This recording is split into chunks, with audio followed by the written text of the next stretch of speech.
This is a virtual meeting using the Zoom platform. Members of the public can view this meeting live on Channel 8 or the city's website. Live Spanish translation services are being provided for tonight's council meeting by telephone. Please dial 720-386-9023 and use code 104091 *. If you are a council member, please be sure to have your video camera on and be mindful that we are streaming this meeting on Channel 8 and on our city's website. The chat function is disabled to ensure that the public can see all portions of the meeting. The city clerk is the host of the meeting, and I and our IT staff will be the co-host. Council members and panelists will be able to unmute themselves when recognized.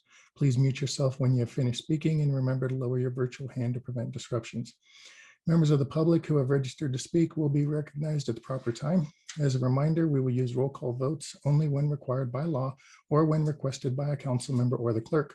Other votes will be voice votes counted by raising hands in the Zoom app or as the chair determines. If a member disagrees with the stated outcome of the vote or feels that their vote was not properly heard or is not recognized, the member should immediately request the mayor's attention. This time, call the meeting to order and ask the clerk to call the roll. Mayor Huseman, Present. Mayor Pro Tem Frank, Present. Councilmember Madera, Here. Councilmember Alan Thomas, Present. Councilmember Noble, Present. Councilmember Guardiola, Present. Councilmember Hurst, Councilmember Grimes, Present. Councilmember Smith, Present. Mayor Huseman, you have a quorum. Thank you. At this time, I'm looking for a motion to excuse those members not present. Mayor Pro Tem, So moved. Councilmember Alan Thomas. Second the motion. I have a motion and a second to excuse those members not present. Is there any discussion? Seeing none, we'll do a voice vote. Please use your physical hands in the chat window so your vote can be counted. And that passes unanimously 8-0. This time we will do the Pledge of Allegiance. The one absent was Councilmember Hurst, who was absent, so 8-0 with one absence. This time we'll do the Pledge of Allegiance. I'd like to invite those in the Zoom webinar to unmute their microphone and join me in the Pledge of Allegiance. I pledge allegiance to the flag Flag of the United States of America and to the republic for which it stands, one one nation, nation, under God, indivisible. indivisible, with liberty and justice for all. Thank you, everybody, for joining in on that. All public comment will occur under citizen communication except for public hearings. Persons who registered to speak under multiple items will be allowed to speak multiple times. Does any council member wish to move to modify this practice? Seeing none, we will move on to citizen communication. Per council policy, citizen communication is the time on our agenda for the public to address council on business and affairs of the city. The city council is not able to hear any comments at this time on land use matters that are before or may become before the council. Please reserve such comments for the appropriate public hearing. As a reminder, we take your comments seriously, but do not generally respond to comments until later in the evening. Council must wait until administrative council business to take action in response to citizen communication. Council members can ask questions of speakers if desired. The city needed advance registration in order to participate in citizen communication for this meeting. If you are currently in the meeting to speak during citizen communication, please listen for me to call your name and the clerk will unmute you so you may begin. If you do not respond or are disconnected, you may miss your chance to comment. Before we go into citizen communication, do you want to reflect on the record that Councilmember Hurst has joined us? At this time, please give your name and address for the record and keep your comments limited to 3 minutes. If a council member wants to ask questions, please ask to be recognized when the speaker is finished. Thank you. First on the list is Jeremy Rodriguez from Congressman Perlmutter's office. Jeremy, if you're in the meeting and you can use *9 or hit the raise hand function in Zoom.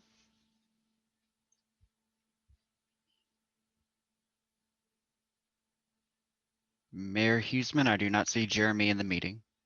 Thank you. Next on the list is Renee Millard-Chacon. Renee, if you're in the meeting, you can use *9 on your phone or use the raise hand function in Zoom. Mayor Huseman, I do not see Renee in the meeting either. Next on the list is Rana Sanchez. I see Rana. Rana, you should be able to unmute yourself and you'll have 3 minutes once you begin. Okay, thank you. Rana Sanchez, 10680 Waco Street in Commerce City. I just wanted to take a few minutes to say thank you to those of you who heard me at the special meeting where I begged you to keep oil and gas out of our neighborhoods and maintain safe distances for those in our community. You listened and voted to prioritize health and safety. Again, thank you to the majority of you. I especially would like to thank Mayor Huseman, who heard me and listened to me at the Planning Commission meeting when the members of the commission clearly did not. I very much appreciated that. Thank you.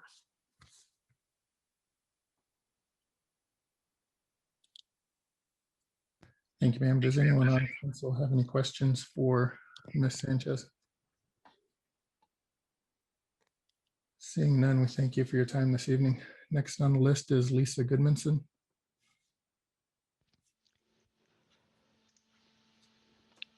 Lisa, you should be able to unmute yourself and you'll have 3 minutes once you begin. I too want to thank most of the city council for their decision regarding the setbacks in our neighborhoods. That has been a huge weight off of a lot of people's shoulders. So I want to say thank you first and foremost for that. I also want to say thank you for providing us with the recycling bins for cardboard boxes. That's been a lifesaver for a lot of people in my neighborhood. We were just chatting about it on our Facebook page. So that's another thing I would like to say thank you for. I do kind of want to go back to that meeting the other night regarding the regulations. Please continue to fight for those setbacks from existing homes and from new homes for new drilling and existing wells. Please continue to fight. That's all I'm asking. You guys live here. You will be impacted the same way I would be if something went wrong. So, you know, we're just asking for you to think of us and your family when you're making your decisions. As we've seen during this natural disaster down in Texas, this is a very volatile industry based on supply, demand, global trading, and natural disasters. This is not an industry we need to be putting all of our eggs into one basket. We need to, you know, look at things that are actually going to benefit our area. We heard from the horse's mouth, developers and landowners, they really don't care about the people who live here. They're out to get their money and do what they need to do to make a profit. You know, we just need to watch out for our neighbors. And that's, I think, really what everybody's trying to drive home right now. Watch out for your neighbors, do what's right for the community, not just for an industry. And I'm a little bit insulted by the fact that I'm not going to say some, I'm just going to say in general, people in city council thinking that this is a blue collar area. Not everybody who lives in this area is blue collar. Some of us were brought up in blue collar homes, but are not anymore. And we would like to have some nice things out here, like sit down restaurants, businesses, another grocery store, maybe a Sprouts, something like that. But not everyone is blue collar. And we do want nice things out here because this is a community we all work to have nice things. It's clear we've chosen this as our place to live. So please don't hold us back from having nice things out here. Go look at Green Valley Ranch. They're getting a Sprouts. Their area is booming with businesses and restaurants and stores. I'm not saying strip malls, but I'm saying bring us some stuff out here that's nice that we can be proud to say we live in Commerce City instead of always having to think, oh, we live in just an industrial area. So that's just my 2 cents. And thank you again for your votes at the last meeting for oil and gas. And thank you again for the recycling. Thank you, ma'am, for your time this evening. Does anyone on council have any questions for Ms. Goodmanson? Seeing none, we thank you again. We'll move on to the next speaker, who is Steve Douglas.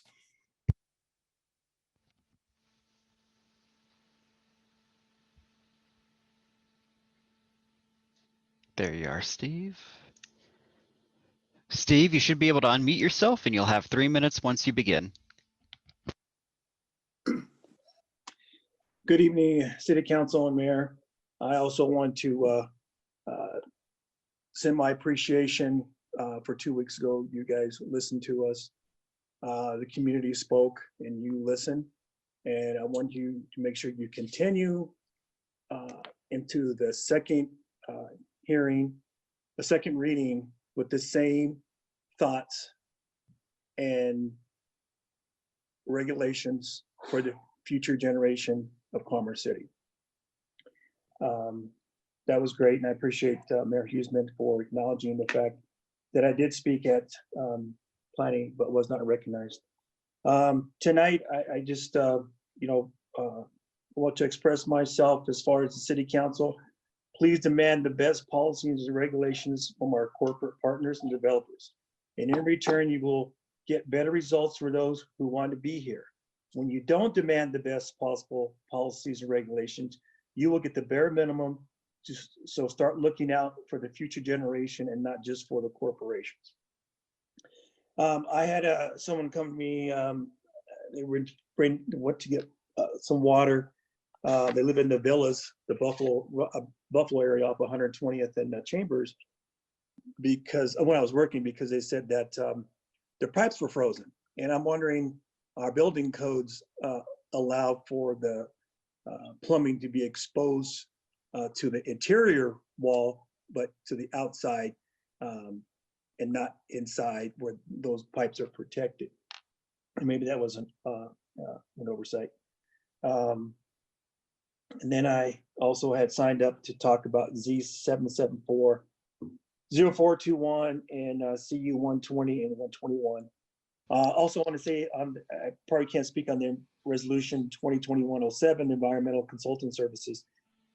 That should be put on hold until the SEP process with Suncor is done with, because then you would see who will be accepted for those projects, because we may have a copycat with this consultant service doing the same thing that will probably be instituted or applied through that process. So thank you. Thank you, Mr. Douglas. Does anyone on council have any questions for Mr. Douglas this evening? Seeing none, we thank you. Oh, excuse me, Councilmember Hurst. Yeah, thanks for speaking, Mr. Douglas. Just wanted to ask a question about that last comment that you made.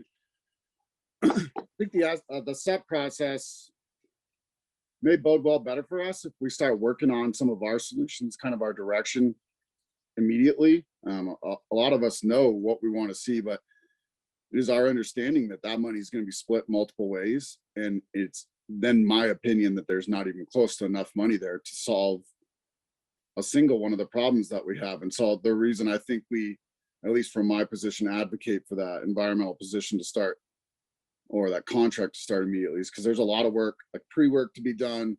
Even if we got, with the projects that we supported get selected, I think that puts us in a better spot to deliver those quickly.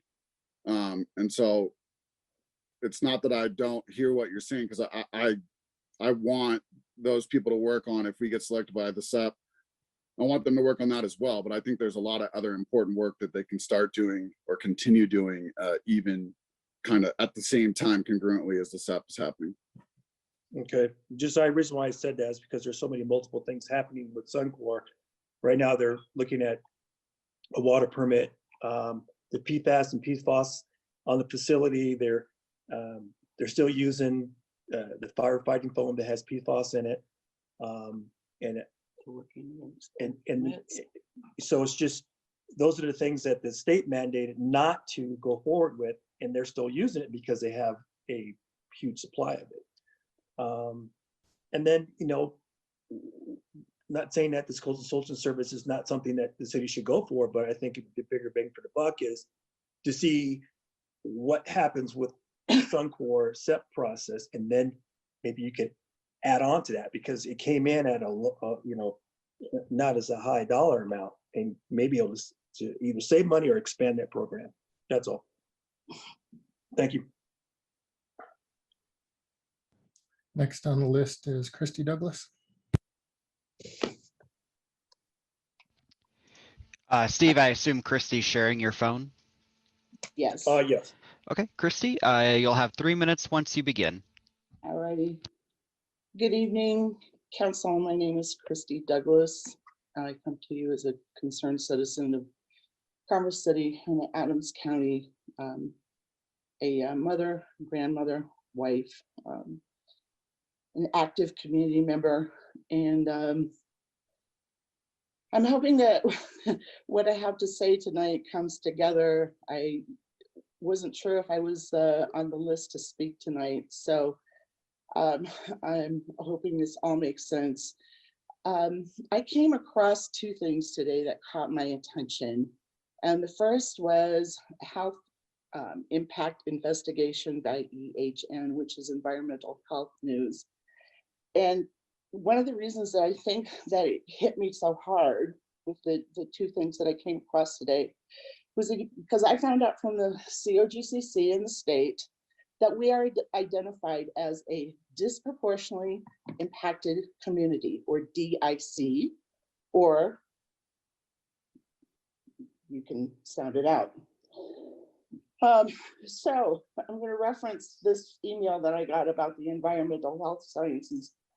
Today publishes results from a groundbreaking investigation showing pollution from fracking operations is making its way into the bodies of people who live nearby, despite industry and regulatory assurances that this doesn't happen.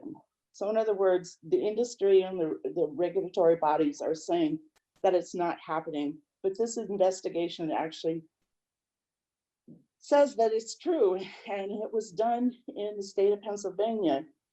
So it's called Fracture, the body burden of living near fracking. It's been 12 years since fracking reshaped the American energy landscape and much of the Pennsylvania countryside. Despite years of damning studies and shocking headlines about the industry's impact, primarily on the state's poor and rural families, sound familiar? People that live amongst well pads remain in the dark about what this proximity is doing to their health and the health of their families. A 2-year investigation by EHN set out to close some of those gaps by measuring chemical exposures in residents' air, water, and bodies. I could go on and on. This study blew my mind. The second thing that, and I know I'm going to run out of time, but I'm going to keep on speaking. The second thing that caught my attention today was an interview that was done on the radio. And it was a Yale professor by the name of Ronald Torres. He said, well, basically what he said was that the decisions that are made on the local level are so very, very important. And how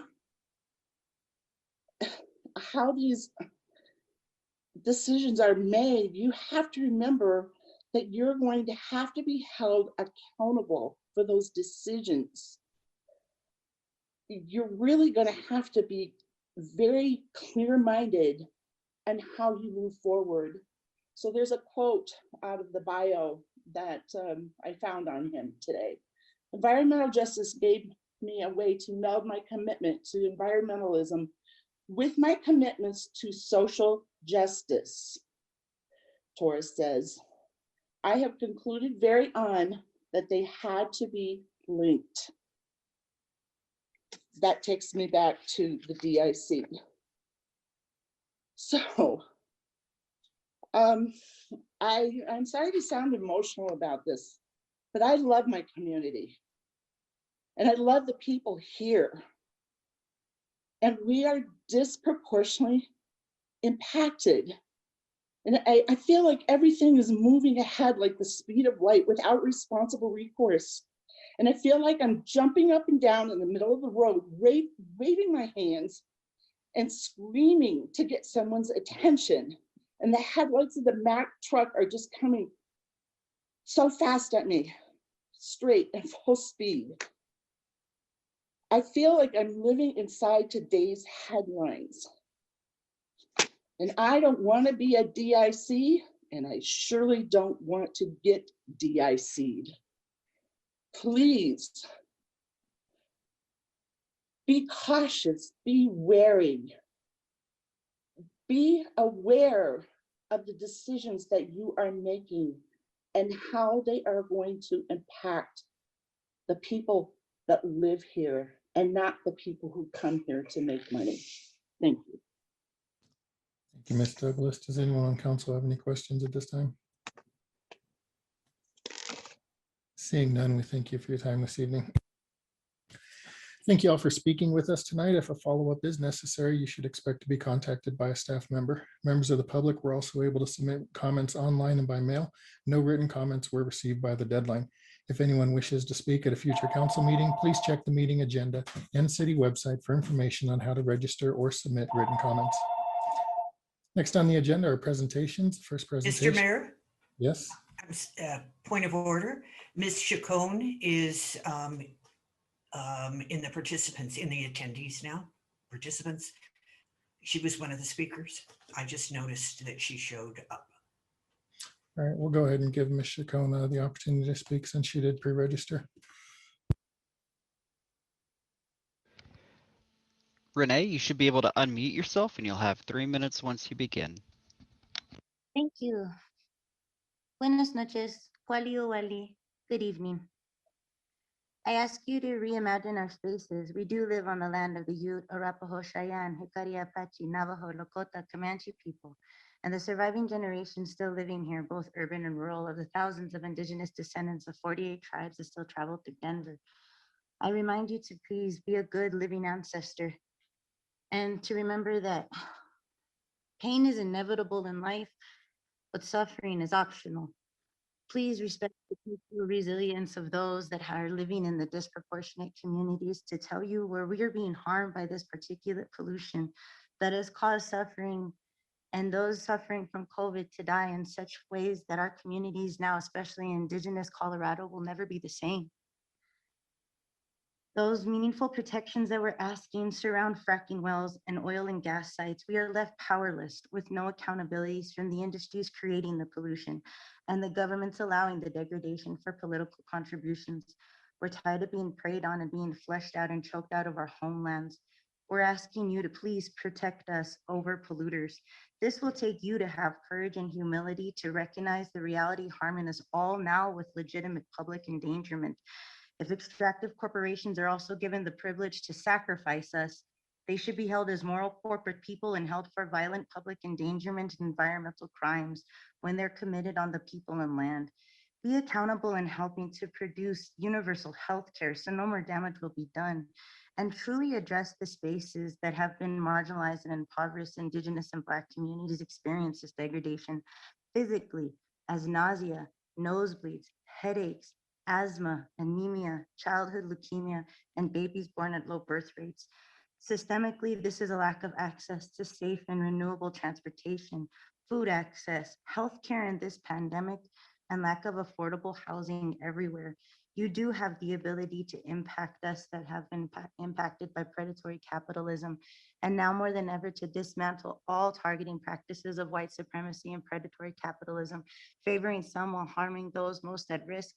Moving forward in this space, you need Indigenous and BIPOC communities that have survived and built resiliency to be at the front in any and all leadership in climate policy and rulemaking. Reimagine something new away from systems that are continually targeting us and creating failure for BIPOC as design. I thank you for listening, and please remind yourselves to have equity analysis. It's just the beginning to accountability and the key to redistribute support to BIPOC communities that are hurting now after COVID. Thank you. Thank you, ma'am. Does anyone on council have any questions for Ms. Chacon? Seeing none, we thank you for your time, and we'll move on to the next part of our meeting, which is presentations. The first presentation is the COVID-19 update. Would like to invite Interim City Manager Tinklenberg to provide an update on the city's overall response to the COVID-19 crisis. Thank you, Mayor. Just real briefly, we're continuing to work under the COVID restrictions, and I'm happy to report that the first responder vaccinations will be mostly finished next week, and we will start with frontline employees, getting them vaccinated starting next week as well. So that's good news. That will protect a lot of our employees. We're still continuing to recruit to fill vacancies, And then our reopening plan, we're staying at the current level 2. Economic development had a couple items to report as well regarding COVID. The staff of economic development attended a small business webinar last week that was hosted by Congressman Perlmutter's office. And the information shared was regarding loan forgiveness procedures from the last round of loans for businesses. And so our staff will be working to update the redefiningcommercecity.com biz COVID-19 webpage with that information to help them access how to obtain that loan forgiveness. And the second item is that the COVID-19 Business Relief Microloan Program managed by the Colorado Enterprise Fund has closed on 12 loans to Commerce City businesses. And those loans total about $286,000. There's still $110,000 left for additional loans. So if you know of businesses that need that assistance, that program still has some money left. Other than that, that's it for COVID-19. I do have a more general report later on in the city manager report. That's it for COVID-19. Thank you. Thank you, Mr. Tinklenberg. Does anyone on council have any questions regarding the COVID-19 update?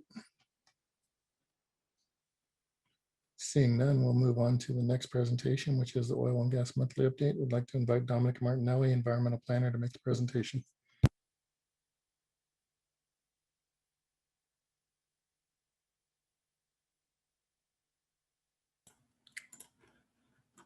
All right, thank you, Mayor and City Council. I'll be giving the oil and gas monthly update presentation tonight.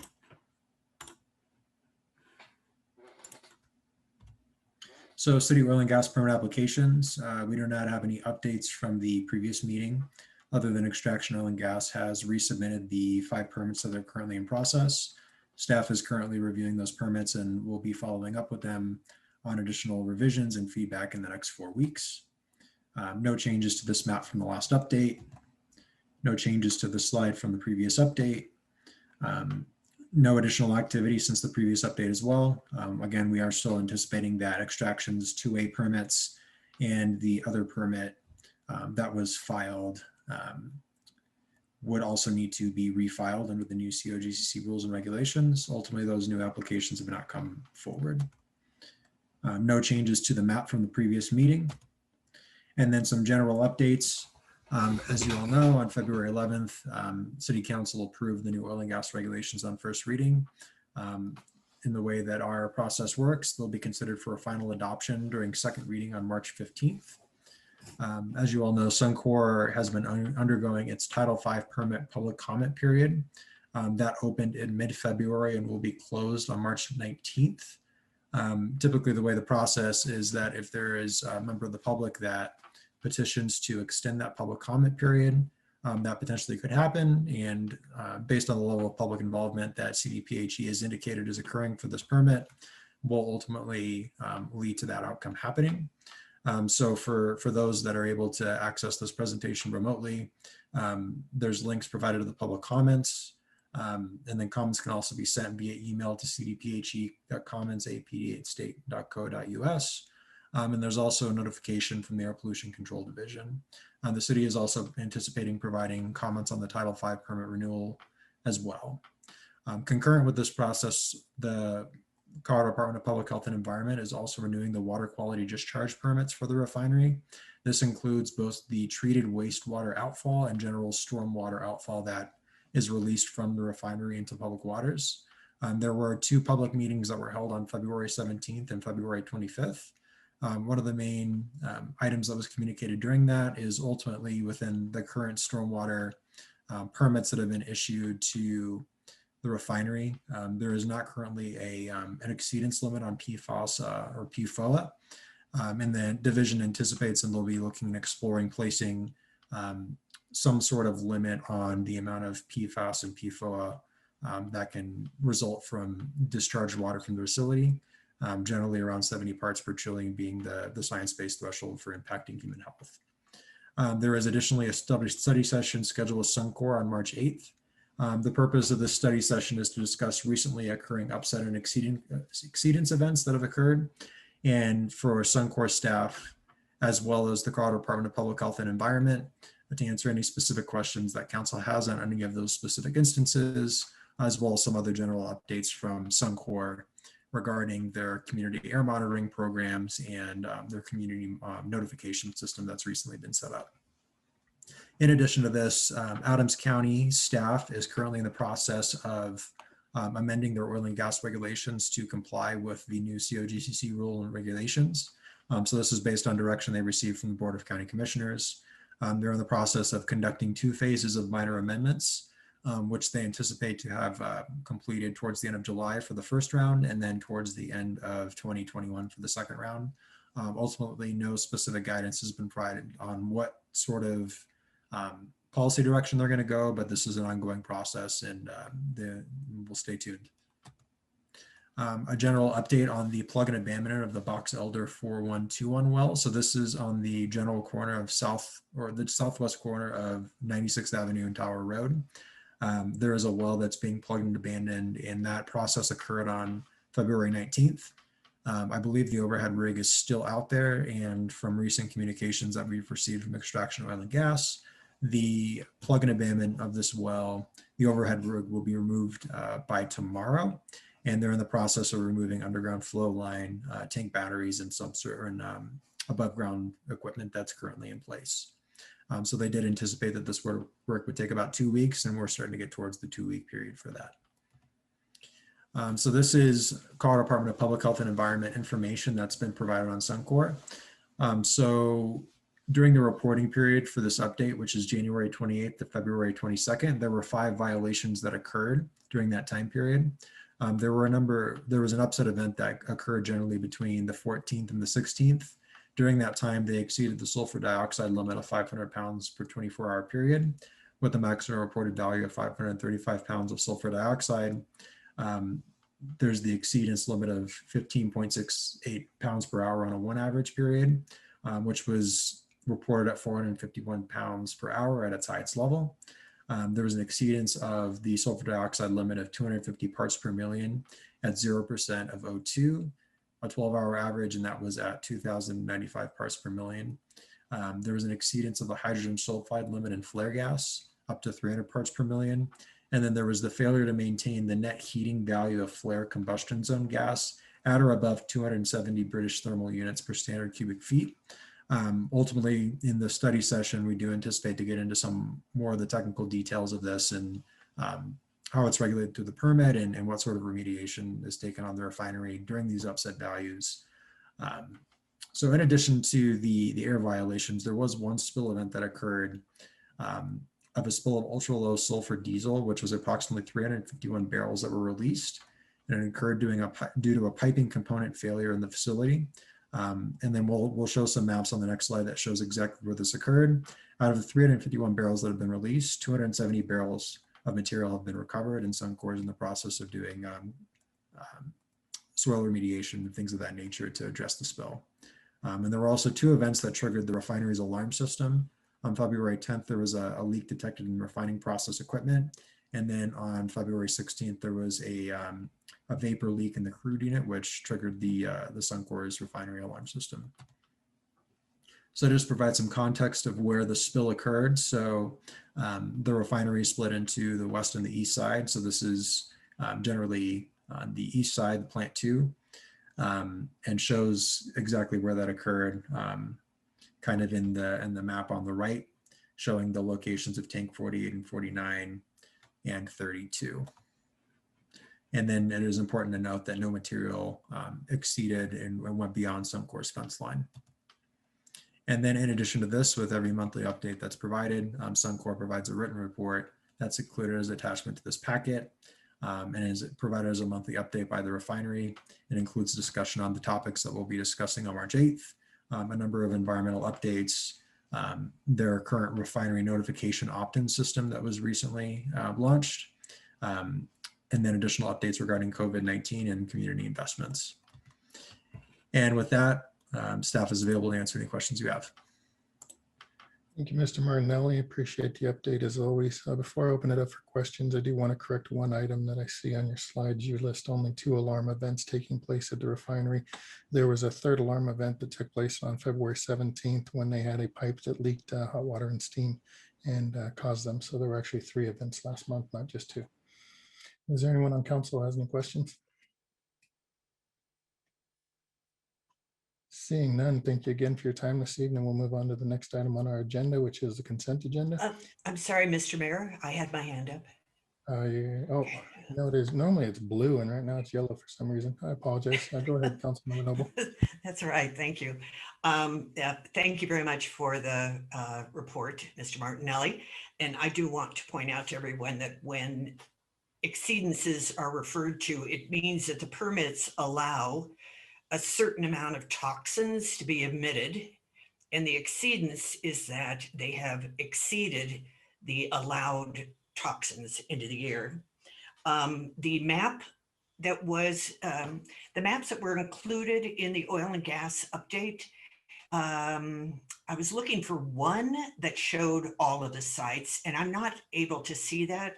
So would it be possible for the update to include everything in the future? I didn't see owl and falcon and heron, for example. I'm sorry, which map are you referring to? The second map. So the one on state permit applications? Mhm. So to clarify, they've filed city permits for those facilities, but ultimately the map that's been provided on the state applications, they're actually still under the names of Blue Jay, Kestrel, and Redtail, as far as our records go, and they actually have not submitted the Falcon Pad location in terms of a 2A permit, although it's referenced within the regional operator agreement in their permit application, so it is a bit confusing. Okay, so that takes me to my second question. You said that Extraction had resubmitted their applications and that staff would reply in 30 days. Why had they resubmitted and why was that opportunity made? So to clarify, so they're under the review process right now. Ultimately, when the city provides comments to an applicant, there's a deadline that they have to respond to the city's comments or else the application goes into an inactive status. During the month of February, the applicant resubmitted their oil and gas permit applications prior to that deadline occurring. So now we're reviewing the resubmitted materials. That includes the additional comments that we had. Okay, thank you for clarifying. And then my third question involves testimony at the rulemaking on August 26th of last year. You weren't able to participate, so the oil and gas consultant, Matt Sura, made the presentation instead. And during the questioning, he said that staff had been tasked, TASK, to find a location for every site. And I don't recall this council having a conversation about that. Where would that direction have come from, Mr. Martinelli? So to clarify, are you referencing the COGCC rulemaking? Mm-hmm. Yes. So as far as staff, so where we weren't directed by Extraction Oil and Gas to find any locations, ultimately the process that they underwent through the regional operator agreement negotiations and things of that nature was understanding where they were obtaining mineral rights and leases and things of that nature, and having discussions on potential facilities and locations that they were anticipating placing facilities. So I'm not sure exactly what you're referencing.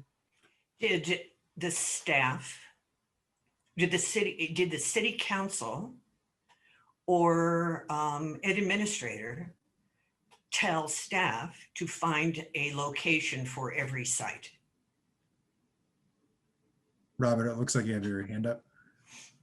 If I may, Councilmember Noble and Mayor and Council, I'd be happy to look into that and see what Mr. Sura was referring to. There were certain matters during the formation of the regional operator agreement that were discussed in executive session with the prior council. And so we wouldn't be at liberty to get into those here. However, I would be happy to follow up with Mr. Sura and see what he was referring to. Okay, that would be fine because it was not a conversation of this city council that was seated in November of 2019. Thank you. Those are all the questions I have. Does anyone else on council have any questions regarding the oil and gas monthly update? Mr. Sheasley, did you have more to add? No, sir. Okay. Seeing none, we'll move on to the consent agenda.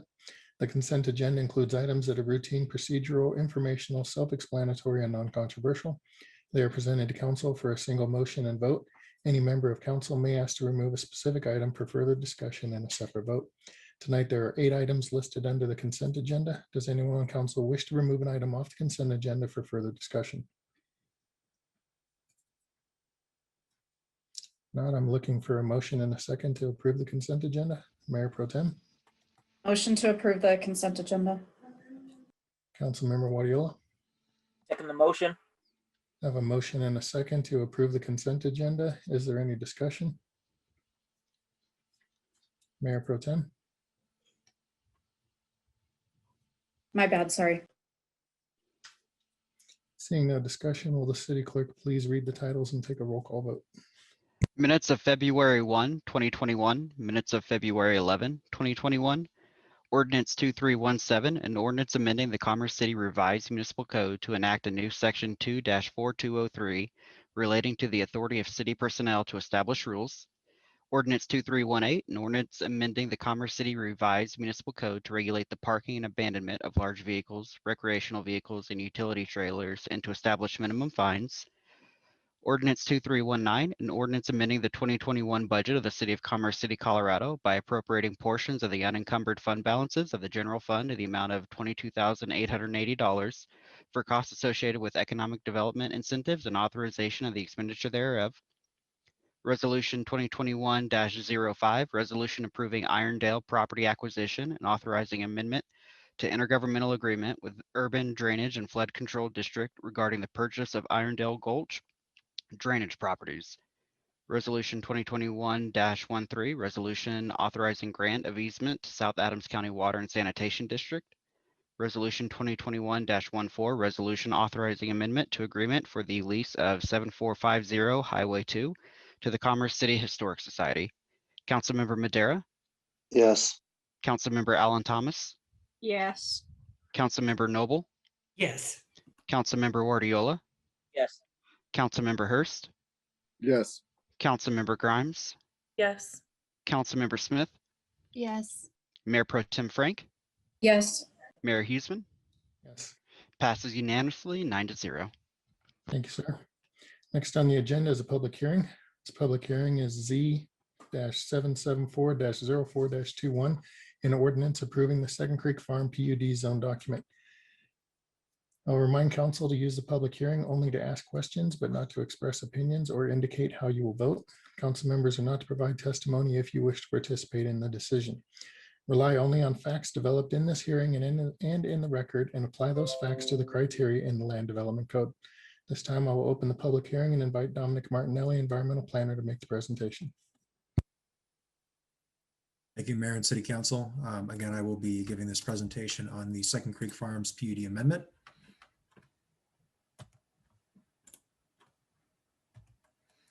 So a brief case summary. The location for this PUD amendment is generally bounded by East 96th Avenue to the north, Tower Road to the east, East 88th Avenue to the south. The property does extend below that to the Second Creek floodplain, and we'll get into a little bit of the differences in land ownership and properties and things of that nature. So it goes to the Second Creek floodplain as well as the Telluride Street alignment to the west. So the applicant is requesting an amendment to their existing PUD. The entire property is within that entitled PUD, which was approved in 2004. The future land use plan for this facility includes a number of land use districts that we'll get into a little bit further in the presentation. So the process that they're undergoing, so this was reviewed by Planning Commission on February 2nd, and then is in front of you all tonight for City Council approval. And there's a varying levels of different approval timelines for the different filings and the overall development, which we'll cover later. So the vicinity map you can see is generally bounded as shown. So a brief aerial. So the majority of the site is currently undeveloped except for the residential filing 1. I do want to point out that this PUD amendment as proposed applies to the proposed filing 3. So filings 1 and 2 had previously been approved by the city and ultimately haven't been in the process of master models approval and undergoing approvals to construct homes and things of that nature. So the property history, this property was annexed into Commerce City in 2004 and zoned PUD in that year. Filing 1 was approved in 2005 for 333 residential lots. Filing 2 was approved in 2006 for 600 residential lots. So due to the economic crisis, that development eventually did not go through. So those 933 residentially platted lots ultimately did not get developed. In 2019, and I believe we'll cover this a little bit later in the presentation, the city purchased 210 lots within filing 1, utilizing funds that were received from the DIA Noise Mitigation Settlement Fund. And then within that, the amendments to filing 1, which memorialized the removal of those 210 lots, occurred in 2019. And then minor amendments to account for drainage improvements on filing 2 were approved in early 2020. So the applications that are currently under review, this application for the zoning amendment, and then filing 3's subdivision and development plan are currently in review and ultimately require the approval of this PUD before our city can approve. And then there is one additional amendment to filing 1 that is currently in process to split the city-owned Park School site into 2 separate lots and convey 10 acres to Brighton School District 27J. And that application is currently in process. So to provide a little additional background on the DIA noise mitigation funds, in 2019, the city purchased all the residential lots south of East 88th Avenue and filing 1 from the developer. Those funds were awarded by a judge to Commerce City and 4 other Adams County municipalities for the purposes of mitigating present or future noise complaints within the airport's noise contour. After an analysis that was done and feedback provided from City Council looking at additional options, it was either this facility or some additional units up in the northeast corner of the city, the TR Ranch. And ultimately, after that process, the city made the decision to apply the funds for that purpose. And then after that decision, or the decision that was made in 2016. To talk about the future land use plan for this property, generally the residential areas, so filings 1, 2, and 3 are kind of central and core in the development and are all designated within the city's residential land use designation, which is 4 to 8 dwelling units per acre. Along Tower Road, there's a combination of commercial and mixed use designations. And then there is the designated 20-acre Park School site on the southwest corner of the development. And then the floodplain within Second Creek Farms is designated as open space. Ultimately, all those lots south of 88th Avenue will be utilized primarily for open space for the city. So just a brief structure of the PUD zone document as it is proposed tonight. Sheet 1 includes a cover sheet with a project intent. Sheet 2 is an existing conditions analysis. Sheet 3 covers the overall land use plan and the allowed and entitled uses for each specific planning area. Sheet 4 corresponds to the land use plan in designating which uses are contemplated in each planning area. Sheet 5 has specific development standards. And then sheet 6 has some detail elevations for park layouts and fencing. Sheet 7 has some landscape planting details. Right-of-way sections are in sheet 8. And then residential lot typicals. So schematics for residential design. And then the commercial and mixed use lot typicals and lot fits are provided on sheets 9 and 10. So to provide this in a succinct way that's easy to understand, we did provide a brief overview of the major changes that are being contemplated under this PUD. So ultimately, within the original PUD, there was an existing cap of 1,129 residential units, which could be developed as single-family residential. Because of the DIA noise mitigation acquisition, that number has been reduced to 923 units that can be residentially platted. There are significant modifications to the planning area boundary sizes locations. So 48.4 acres south of East 88th Avenue was converted from single family residential to open space to reflect the DIA noise mitigation funds purchase. So ultimately that land was transferred to the city, and the amendment to this PUD memorializes the intent of that use for open space or minor public facilities that may be needed by the city in the future. There's the additional creation of neighborhood commercials in K1 L1. We'll go over this a little bit more in detail in the next slides. And then the addition of an additional multifamily planning area, and then a reduction of the school site from 25 acres to 20 acres. There were original limitations on the amount of single family attached that could be allowed within the multifamily planning areas in the mixed use areas along Tower Road. Ultimately, these values were shifted around and generally relates to about the same amount of residential density that could have been allowed. So no residential would be allowed in planning area A. 100% of areas F, K, and L would be allowed, but no more than 50% of that may be 2 unit attached duplexes compared to the previous allotted amounts. There are a number of changes made to the land use table, which includes the amount of allowed uses in each specific planning area. And basically what occurred was updating the land use table to more accurately reflect what's currently adopted within the land development code. Ultimately, this original PUD was adopted in 2004, and some of the allowed uses were sort of vague and unclear compared to what's specifically called out and delineated in our current land use table. There were a number of modifications made to bulk standards, including a modification to the areas within filing 3 to allow for 41-foot lot widths, and then addition of bulk standards to the mixed use planning areas that accommodate and are more reflective of vertical mixed use development. And then within this, there was also modifications to the oil and gas standards, including the increasing the minimum setback from active oil and gas sites to 200 feet or from 200 feet to 300 feet, or whichever is greater compared to what's adopted by the city. So ultimately that would be 1,000 feet at this point. And then the addition of a setback from plugged and abandoned walls. So this shows a brief breakdown in how the changes in land use occurred within the PUD. So within the existing PUD, retail, commercial, and office space that an original designation of 27 acres. This has been increased to 72 acres within the new proposal. Open space is increased by about 50 acres. The amount of single family detached that is now contemplated from the previous was 206 to 187. Ultimately, the mixed use and multifamily areas did decrease a bit. Public use decreased by about 5 acres, and then the right of way needed to serve the development increased a slight amount. So we did provide a slide here just generally showing the layout of existing uses. And so you all know, just to fit everything on one sheet, we've shifted the map 90 degrees to the right.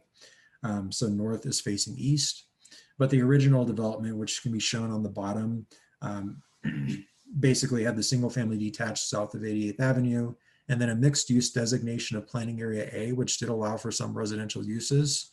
And due to the noise mitigation and settlement funds and some of the conflicts with the tower landfill, ultimately residential uses are now prohibited in that planning area A. And then there was some shifting in how the single family detached layout occurred, as well as differences in some of the mixed use and multifamily areas. You'll see in the top exhibit along 92nd Avenue, there's the addition of 2 new planning areas called K1 and L1, which are intended to be sort of a gateway into the development, mixed use type development, and more like neighborhood type embedded commercial that would ultimately serve residences and some of the multifamily units that would be adjacent. So we don't need to go a little bit more in depth here, but these are just some of the general land uses that are contemplated for each planning area. So the commercial uses generally includes restaurants, shops, financial services, medical, dental, veterinary offices, things of that nature. And then kind of following up on what we talked about as commercial, along East 92nd Avenue, It does permit high density residential as part of a vertical mixed use development with ground floor retail and apartments on top with a maximum height limit of 90 feet.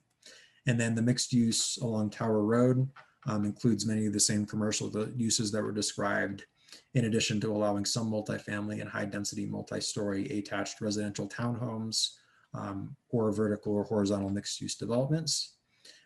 Some duplexes are allowed, but no more than 50% of any individual playing area. And then there is a prohibition in these mixed use areas on auto-oriented uses such as drive-through repair shops and gas stations and things of that nature. So single family detached, again, 4 to 8 dwelling units per acre, allows for single family detached cluster homes and green court homes. The neighborhood park school site of 20 acres. 10 acres would be for a city park, and then 10 acres would be for a school with shared resources such as parking and sports fields. And as I mentioned, there's currently an application under review from National Heritage Academies. And then the combination of drainage ways and open space is about 22, 23 acres. We did want to just provide a map of the overall filings. So filing 1 is generally south of Grandma Gulch. Filing 2, so the way that filing 2 and filing 3 are split up, so it's roughly kind of around 93rd, 94th Avenue, and is based on the natural drainage of that area. So at that point, the drainage flows go to the upper northwest corner, which required some minor amendments to the plat from what was previously platted in 2006 to accommodate that. And that point forward, the lots in filing 1 and filing 3 both drain into Grandma Gulch.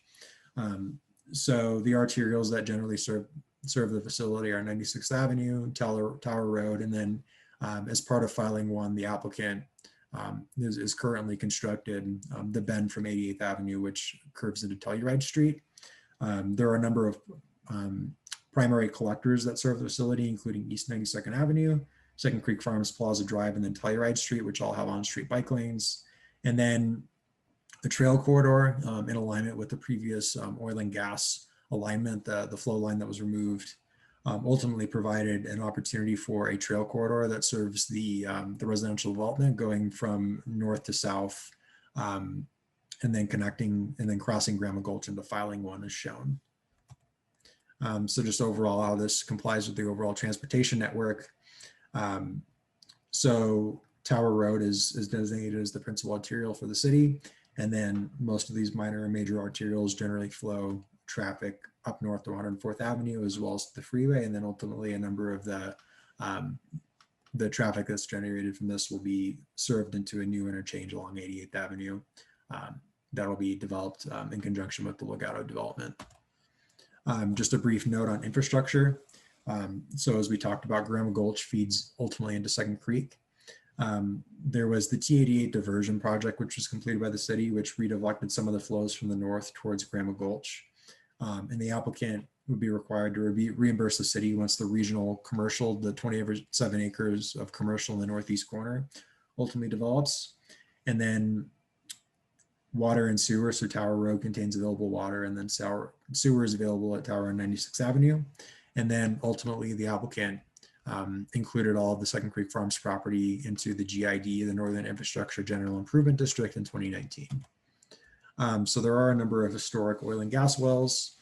3 wells have been plugged and abandoned in the last 2 years, which includes the 3 to the right, the Boxelder 3121, the Champlin 117, and the Champlin 117 number 2, which were both plugged and abandoned by KB Kaufman.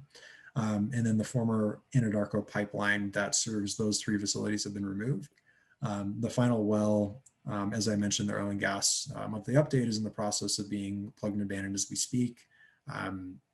And then that will be completed within the next few days, hopefully.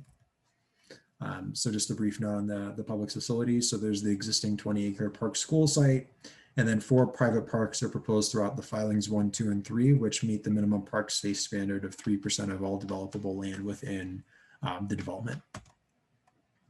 So required public notice was provided in accordance with the Land Development Code requirements for this applicant's case. And then the applicant or the approval criteria, the PUD meets all the approval criteria consistent with section 213251 subsection 3. And then On February 2nd, Planning Commission voted 5-0 to recommend the City Council approve case Z7740421.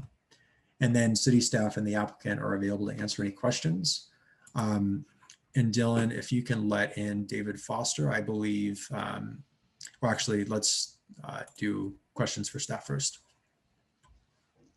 Does anyone on council have any questions for staff? Councilmember Noble?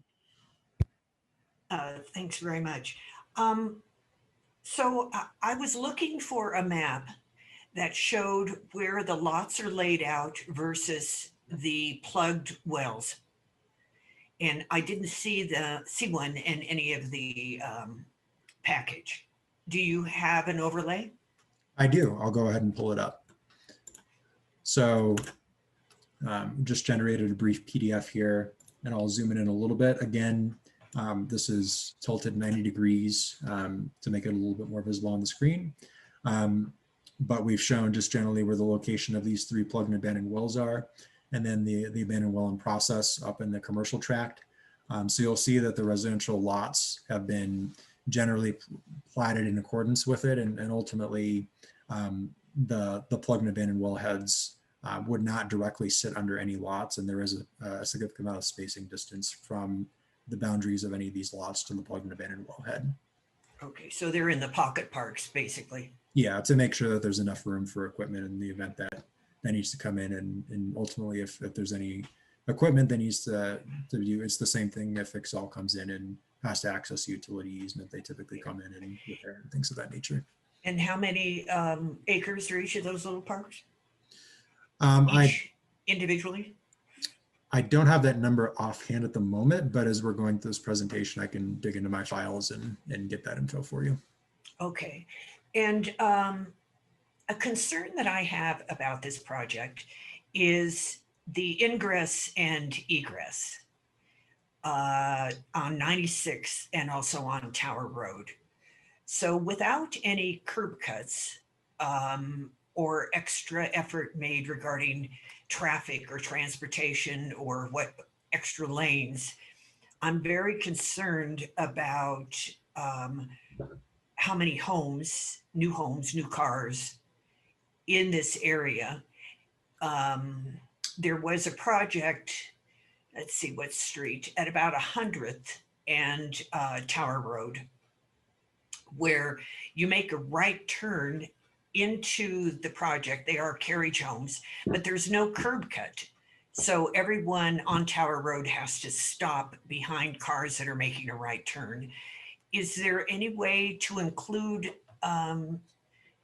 any sort of traffic mitigation or construction plans in this? So are you talking about access specifically onto Tower Road, or are you talking about both? 96 is a nightmare. That's a truck route, and it's already a traffic nightmare. And then, so we need something done there for residential going in and out of 96th.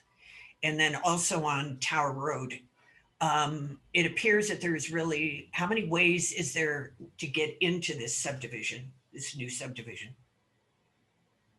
So ultimately, the way that traffic would be funneled in is through those principal arterials. So 96th Avenue and 88th Avenue would both be are currently signalized intersections, and ultimately there's enough of a circulation network to provide access in and out of the facility.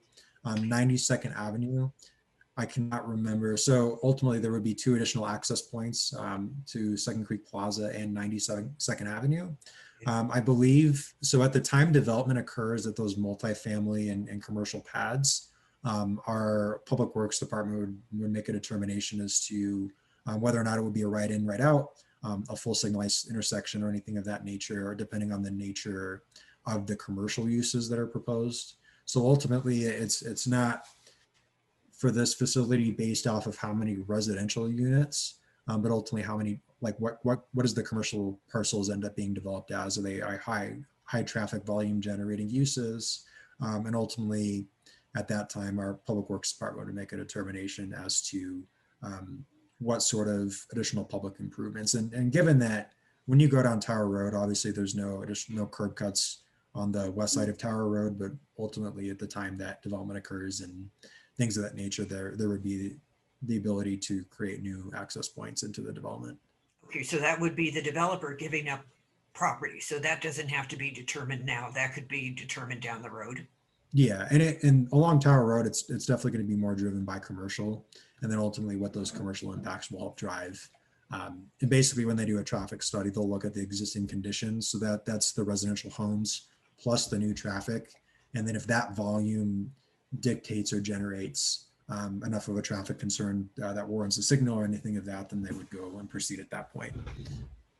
Then how many homes in this project? So I'm trying to do, so it will be 923 residential, single family residential units. And that does not account for future multifamily duplex or townhome developments.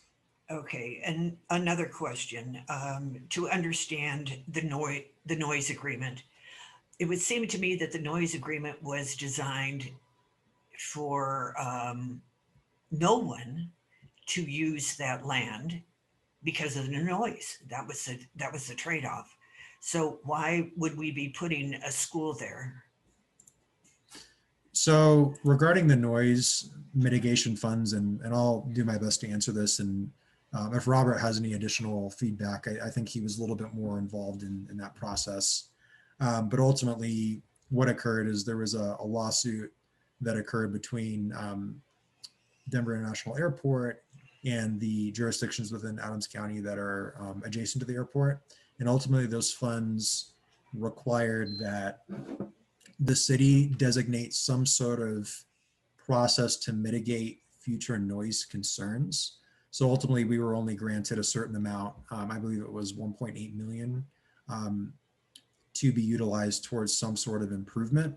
And ultimately what that led to was the city having enough funds through that to be able to acquire 210 residential lots and reduce the conflict of 210 residential units in the future being within the 55 DNL contour.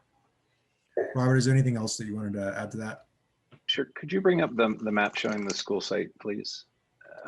Is that school site within the area that the city acquired for open space? I think we may be talking about two separate areas. Is that correct? Yeah, so it's within the 55 DNL contour, but it's not south of 88, which is where we were, where we acquired lots. Sure. So what the city acquired with the $1.8 million plus some general fund money a couple years ago is purely going to be open space and other cities that the city could determine, and not for the school site. That the school site, even though it's within the 55 DNL, the city only restricts residential development there. So as far as the settlement and court order is concerned, there's no restriction on that being there, though. And is that a floodplain at all? Mr. Martinelli?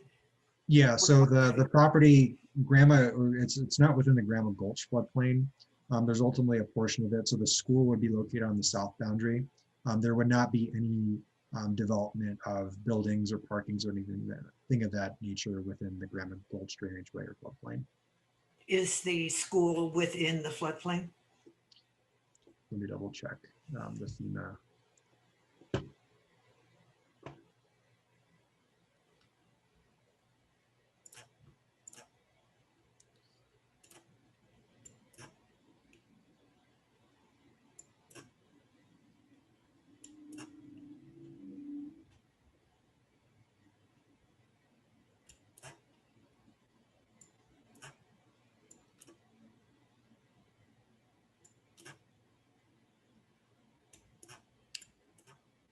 So Grandma Gulch is not actually designated as it's Zone X, so it's not designated as floodplain.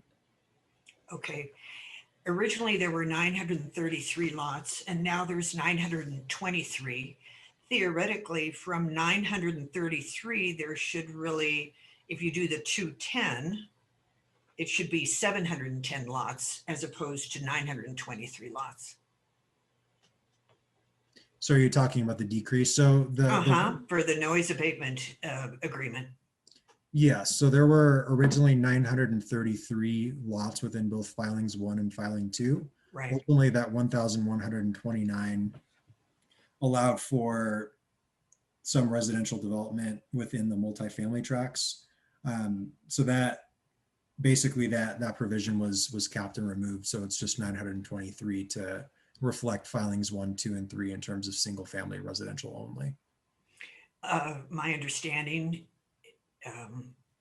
of what I just heard is that the noise abatement included 210 lots and that it was to set aside 210 lots that would not be built on.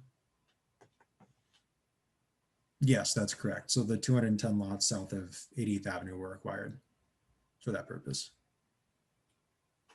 And that's going to be what? Designated as open space. Okay. But we didn't shrink. So what did we do? Did we shrink the size of the lots?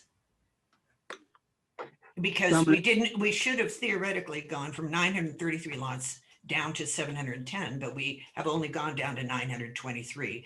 Are we making it more dense? Is this neighborhood more dense now?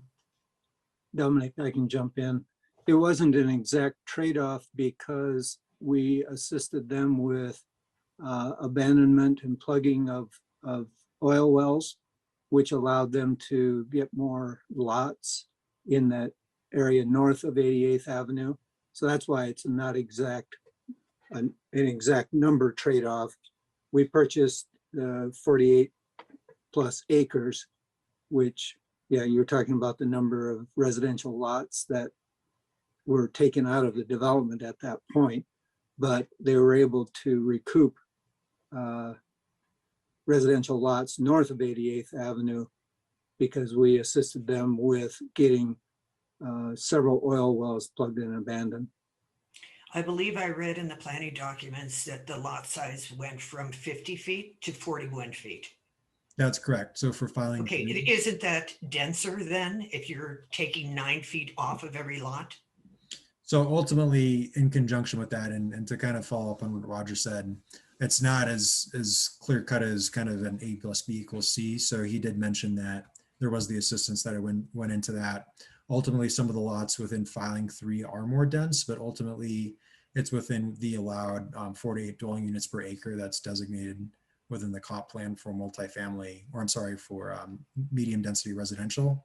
And then there was a previous allotment of a 15% increase in the planning sizes in the planning area boundaries of 15% administratively. And those boundary changes were reflected in the residential areas. So there is a little bit more dense residential within the core area of filing 3. And then kind of that's how it's all shifted. So it's not as, does that make sense?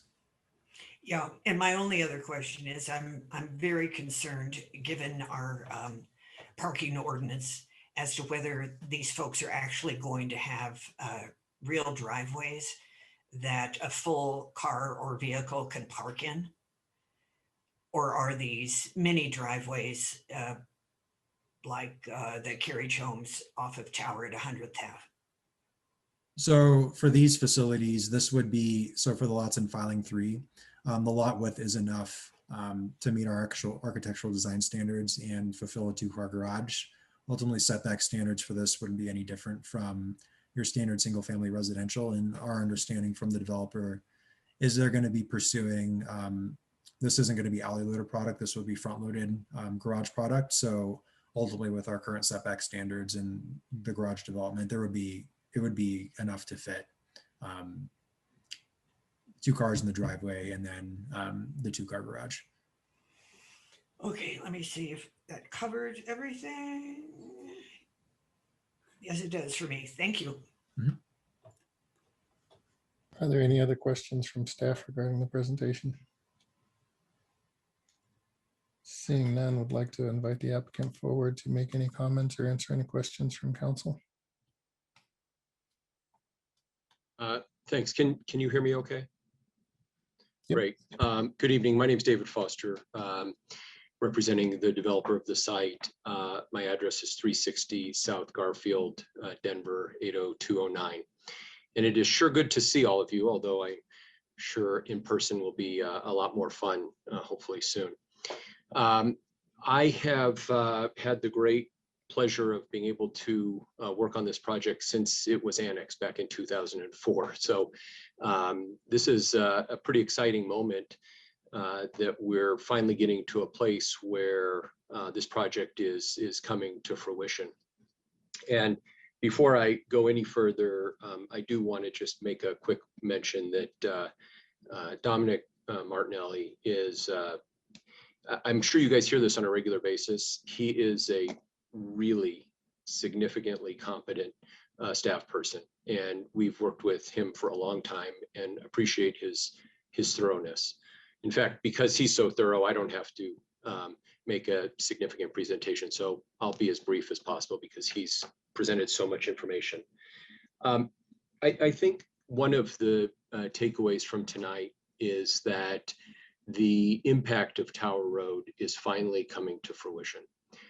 And many of us worked for a long time to see Tower Road ultimately built to its current, I'll call it greatness.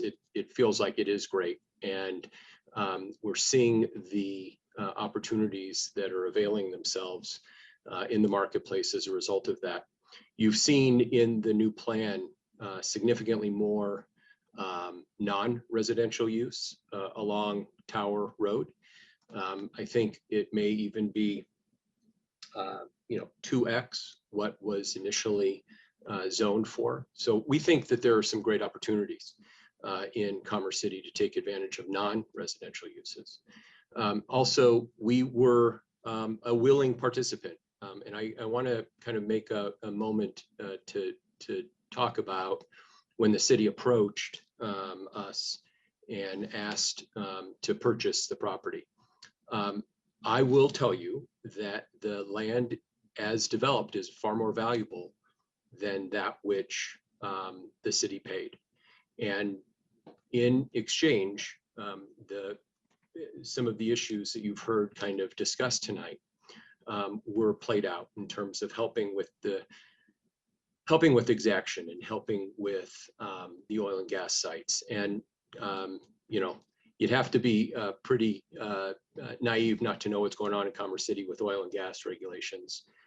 I think that first and foremost, we ought to be really excited about the fact that this is a site that will not have oil and gas development, and the sites and the pipelines will all be out of the ground. And so I think that's a big deal. And so that is a significant difference than had this site initially been developed back in 2004 and 5 when it was annexed into the city. In fact, that ultimately frees up property that is developable. And Councilwoman Noble, that kind of speaks to some of the issues that you've raised in terms of some of the density that was previously not developable because of oil and gas.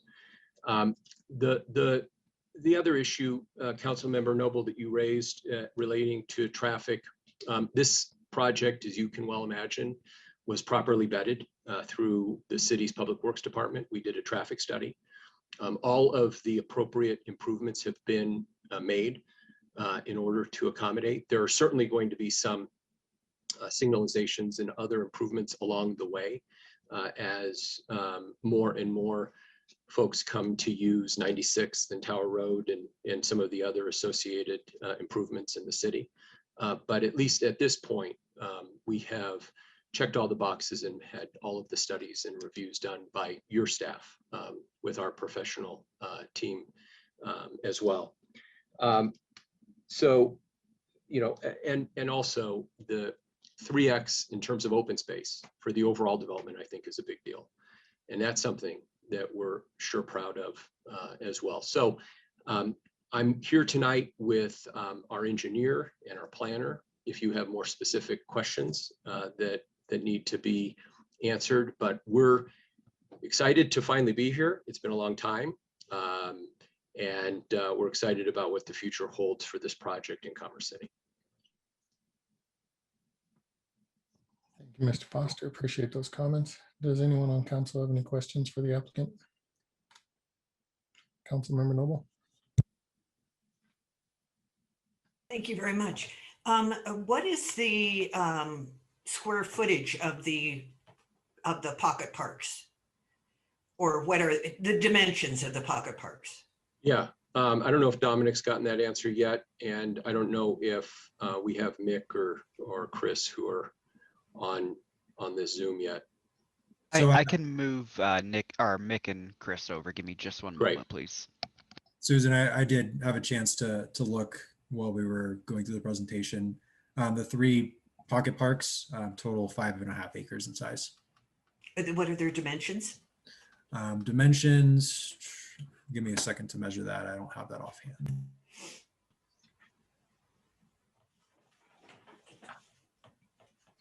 And Mr. Foster, thank you so Yes, ma'am. much for your presentation and for investing in Commerce City.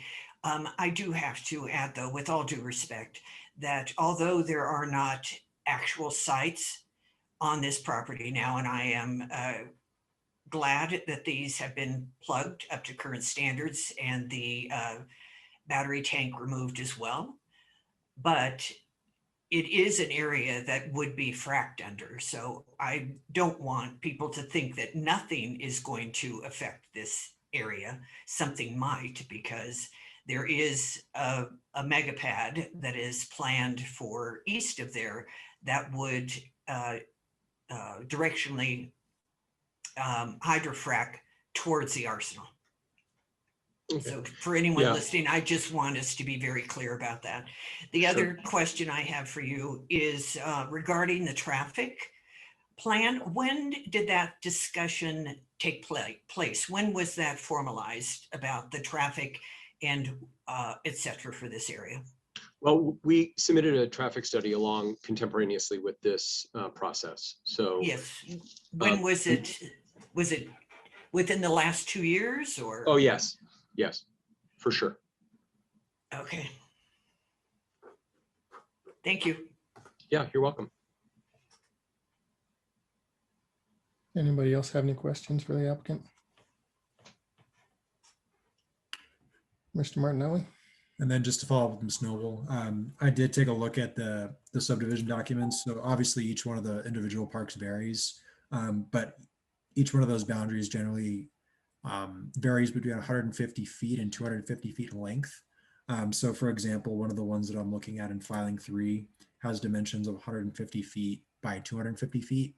So the nearest boundary to any residential home would be that plus the length of the right of way, which is 54 feet. That is a concern to me then for a setback from a plugged well. That's less. With each of these plugged wells in the center of the park, then there would be residential that would be fairly close. If you divide, let's see what it was, 54, 27 plus the street, that's around 50 feet right there. Would that be correct? No, as far as it occurred within the subdivision review, ultimately, there's at least 150 feet from each residential lot to the center of any of the plugged and abandoned wellheads. So I can try and share my screen here. This is a relatively large file to work with, so it's been causing me a little bit of trouble. But I'll take your word for it, Mr. Martinelli. You don't have to show me. I'll take your word for it if it's that it's 150 feet from residences. Correct? Yes. Thank you. Any other questions? Seeing none, Mr. Gibson, will you please move Mr. Douglas over so he can speak on this matter? Steve, you should be able to unmute yourself and provide your testimony. Okay, thank you. Good evening, City Council and Mayor. Thank you for giving me the opportunity. The question I had for Second Creek, this land development code for this, well, PUD for this site, and just talked about the setback for the abandoned and plugged wells and the fact that there is supposed to be room if these need to be reworked. And I also heard that all the gathering lines and pipes have been removed. And there's been issues up in Windsor, typically on the same type of setup. And I think the setbacks should be, the park should be like at least double the size. The other concern is $1.8 million was taken out of that DIA noise fund to purchase the 210 lots. Who's going to pay that $1.8 million back to the city? And then the fact that 20 acres were set aside for the school, it's going to be split to 10. We saw the results of that off of 116th and Chambers with the old 27J school site, that wasn't big enough. Even though 10 acres, that was split up with the park and the other part was with the school. Ended up that wasn't going to be big enough. And then the fact there's going to be 900 to 1,500 dwellings within that PUD and elementary school. I think and then the fact that we had problems with Second Creek parking and Turnberry parking. And so we need to think about that. The council needs to think about that they need the 20 acres for the schools for future development. And then you had Legago across the street with their school site as well. So we need to think about the future, because even though these lots have been condensed down, there's more people who are going to take a residence in these areas and need to plan for that, because right now it's a nightmare. 27J can't even keep up with what's going on right now. And so that's my question is, are we going to get paid back the $1.8 million that was paid up front? Thank you. Thank you, Mr. Douglas. Does anyone on council have any questions for Mr. Douglas regarding his comments? Seeing none, we'll move on. Mr. Gibson, were any written comments submitted on this matter? Mayor Huseman, no written comments were received by the deadline. Thank you. So while the public hearing is still open, I would like to address the point that Mr. Douglas brought up regarding the school size. My understanding, this is actually going to be the National Heritage Academy Charter School. So are they planning on building it on a smaller size versus what 27J typically feels is needed for an elementary school? David, did you want to answer that, or? Yeah, I'm happy to. I know that National Heritage Academy has been working with the 27J school district. It'll be, I think, their third school in the district. And they have done the proper planning, and between the school district and NHA, they've made a determination that this is the appropriate size. And I'll just tell you, I'm not going to get in the business of telling the school district if that's the right size or not. They obviously know their business better than I do, and as does National Heritage Academy. So I believe it's all set to work exactly as they hope it to work, Mr. Mayor. All right, thank you. And a question for staff: if the city did outlay money as part of this project, is there any reimbursement coming back to the city? So as far as I'm aware, Roger, you can follow up on this, but there was only a small portion allotted from the general fund, but the majority came from the settlement lawsuit. Roger. That's correct. That's correct. And so the money was basically granted to the city as a settlement to the lawsuit. It was restricted in its use. And so we had only 2 locations that it could be used because of needing to mitigate the noise contour. And so this was already being platted, as I recall, for residential. And so we wanted to remove it from residential use. And that was the reason for the purchase. And the plan called for use of the money to basically mitigate noise. And this was a legitimate use of that. In terms of any type of recoupment of the money or reimbursement. No, there is none. The money was used for its stated purpose. There's no reimbursement mechanism that goes with that. How much money came out of the general fund?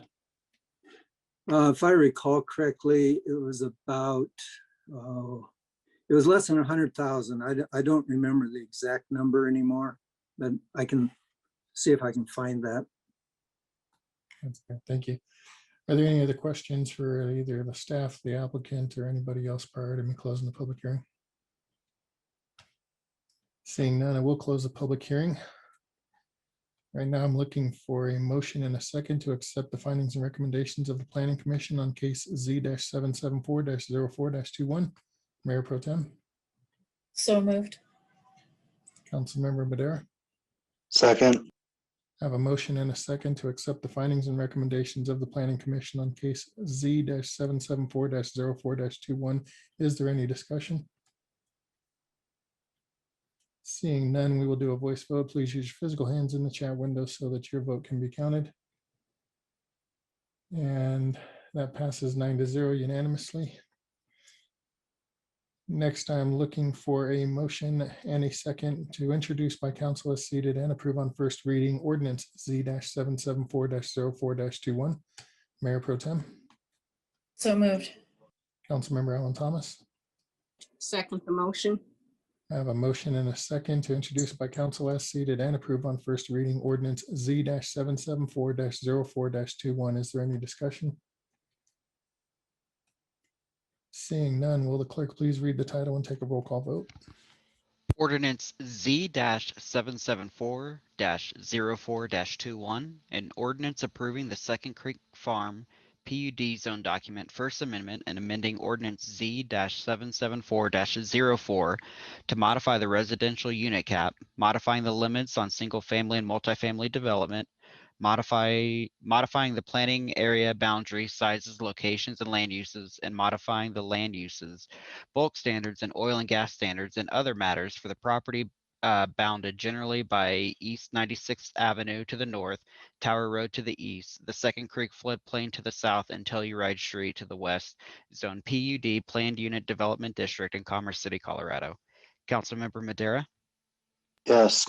Councilmember Alan Thomas, Yes. Councilmember Noble,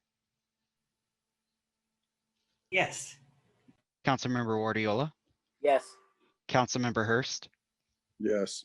Councilmember Grimes, Yes. Councilmember Smith, Yes. Mayor Pro Tem Frank, Yes. Mayor Huseman. Yes. Passes 9-0. Thank you. Tonight's second public hearing will be a consolidated hearing to consider a conditional use permit and development plan for Crystal Packaging Incorporated at 9155 Boston Street. Conditional CU-120-21.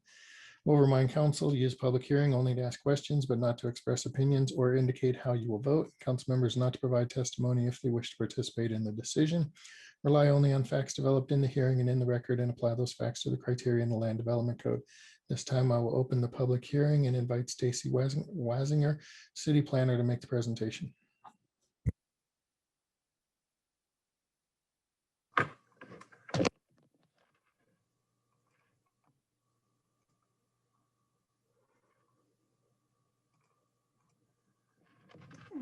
Good evening, Mayor and members of the council. This is CU-120-21, which is a request from Crystal Packaging for a conditional use permit and development plan approval for 9155 Boston Street facility. The site is a little less than 7 acres, and there is an existing building of approximately 71,000 square feet on site, as well as a outdoor tank farm with an approximately 2 million gallon capacity that is existing on site. The request is for some CUP request or approval for some uses that are associated with the Crystal Packaging operations, as well as the development plan approval for the site improvements that are associated with this use and the conditional use permit. The current zoning is I3 and the future land use is general industrial. So going into a little more specificity here on the separate requests that are associated with this use on site. The first request that requires a conditional use permit approval is for the existing tank farm because it exceeds 48,000 gallons in above ground capacity. As part of that request, the applicant is also requesting the ability to increase that capacity as they replace tanks on site. Specifically that a smaller tank that exists now may be replaced with larger capacity that allows growth of the business on site. Request number 2 is related to the chemical processing and blending and the products that Crystal Packaging produces. Request 3 is related to the storage and processing of hazardous materials. Specifically, methanol is stored in such a quantity on site as to require a hazardous occupancy. Request number 4 is related to petroleum product processing. They don't manufacture or process raw petroleum on site, but it is used in some of the blending that they do and the products that they produce. And then request number 5 that requires a conditional use permit approval in the I3 zone is for the rail spur that exists on site to the south of the site. There's an existing rail spur down there, and then there is the proposed potential expansion of that rail spur to the east side of this, or sorry, west side of the site. And then the associated development plan is associated with those requests and the site operations and proposed improvements. So this is the subject property and associated with the zoning map. You can see that there is I3 and I2 zoning in the immediate area. The property to the west is the Burco Corporation operations, which is similar to what similar type of use as this proposed conditional use permit. The south and east are transportation type uses, also industrial in nature. And then the property to the north is owned by the railroad. This is the future land use plan map that shows you that the darker purple is the general industrial and the lighter is industrial distribution. So the entire area is part of sort of a industrial future land use map uses here. So the existing site was developed under Adams County jurisdiction in 1983. It was zoned I3 with annexation in 2008 into the city as part of the Northern Enclave annexations. And it would have become legal non-conforming at that time for things like the tank farm that exceeded 48,000 gallon capacity and the operations. The previous tenant was Rocky Mountain Petroleum. And so when Crystal Packaging was moved into the site from Denver in 2018 as part of a asset purchase agreement, that because of some of the improvements that they had to make to the site, it did no longer would be able to be accommodated under legal non-conforming, and so a conditional use permit was required. The Crystal Packaging was established in 1977, and I do have some more information on that in a further slide here. So here is the current site aerial, sort of showing the area has been developed, and to orient you a little bit to the requests here, that the tank farm is to the west side of the building there. The blending operations and all of those are occurring primarily within the building. And then the rail spur is to the south side of the site. So here's some just background information on Crystal Packaging that is established, like I said, in 1877, that at that time as primary uses were primary products that they produced for the airline industry, but that's been expanded over the years to include sort of household and commercial products, including things like windshield wiper fluid, synthetic oils, household cleaners. And then at this site, they have an emphasis on organic and environmentally friendly cleaning product production. And then, as I mentioned, the reason they have moved to the site is that they were leaving the site in Denver as part of an asset purchase agreement in 2018. And as part of that, they also acquired the Rocky Mountain petroleum operations on site. And that's where sort of the oils and synthetic oils. The production of those products comes partly from the Rocky Mountain Petroleum operations that were previously on site. And there are 42 employees on the site, which is an increase of 30 from the previous operator. In terms of environmentally friendly and organic, the applicant is also here to speak on this and can add some additional detail to this if there are additional questions on that. But these are household cleaning products in particular that can be found in most retail stores in the area. And that production in Commerce City helps increase that local production and keep retail costs low of those products. So to go into a little more detail on each specific request here, the request for the tank farm is to maintain and operate this existing tank farm, as well as to have some of that increased capacity. At this time, they're only proposing one additional 5,000 gallon tank. And then in the future, that increase in capacity would come from replacement of tanks with potentially larger tanks to allow the business to grow on site, and also to replace and upgrade those tanks to as operations continue on site. And the existing tanks do range in size from 5,000 gallons to 108,000 gallons. The secondary containment area, or the spill containment area, is based on that largest tank size. They're required to have 1.5 times the largest tank volume in secondary containment in that concrete basin. To date, they've only had small spills in or out of the building, less than 20 gallons, but that containment area could facilitate or could contain one of the larger tanks failing if that were to happen. The material stored in those tanks is primarily non-hazardous. There's one tank that stores methanol, which is the impetus for one of those other requests here, because it is flammable when stored in large quantities. And so that, I'll get into that a little more detail later. The tank farm was reviewed and approved by would be reviewed and approved by fire and building safety codes.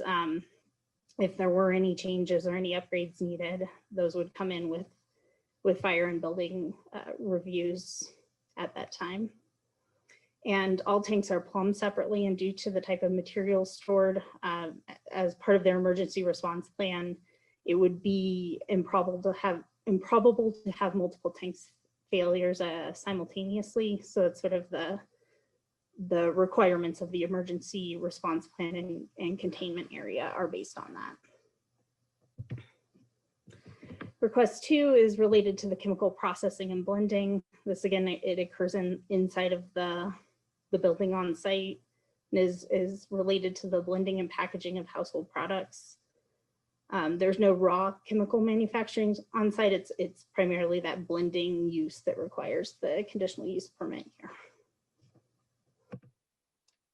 In terms of the storage and processing of hazardous materials, it is the methanol that requires an H occupancy. The fire department, they've worked directly with them to review these uses.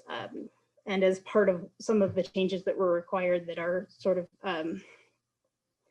also part of what is requiring the CUP, is they had to add explosion proof pumps to the tanks and things like that to safely store that material, which is used in the blending operations. The fourth related request is for petroleum product processing and blending.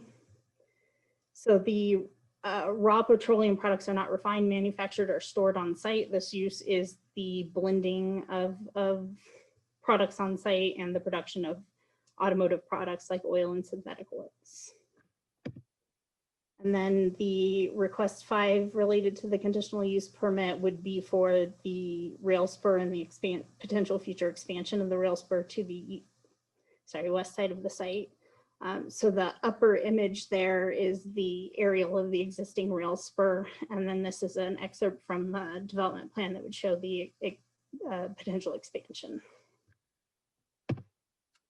So here is the development plan that is associated with this request showing that there are landscape improvements that are proposed along 92nd Avenue and Boston Street, as well as new screen fencing here on this corner, as well as around this area here that would be outdoor storage.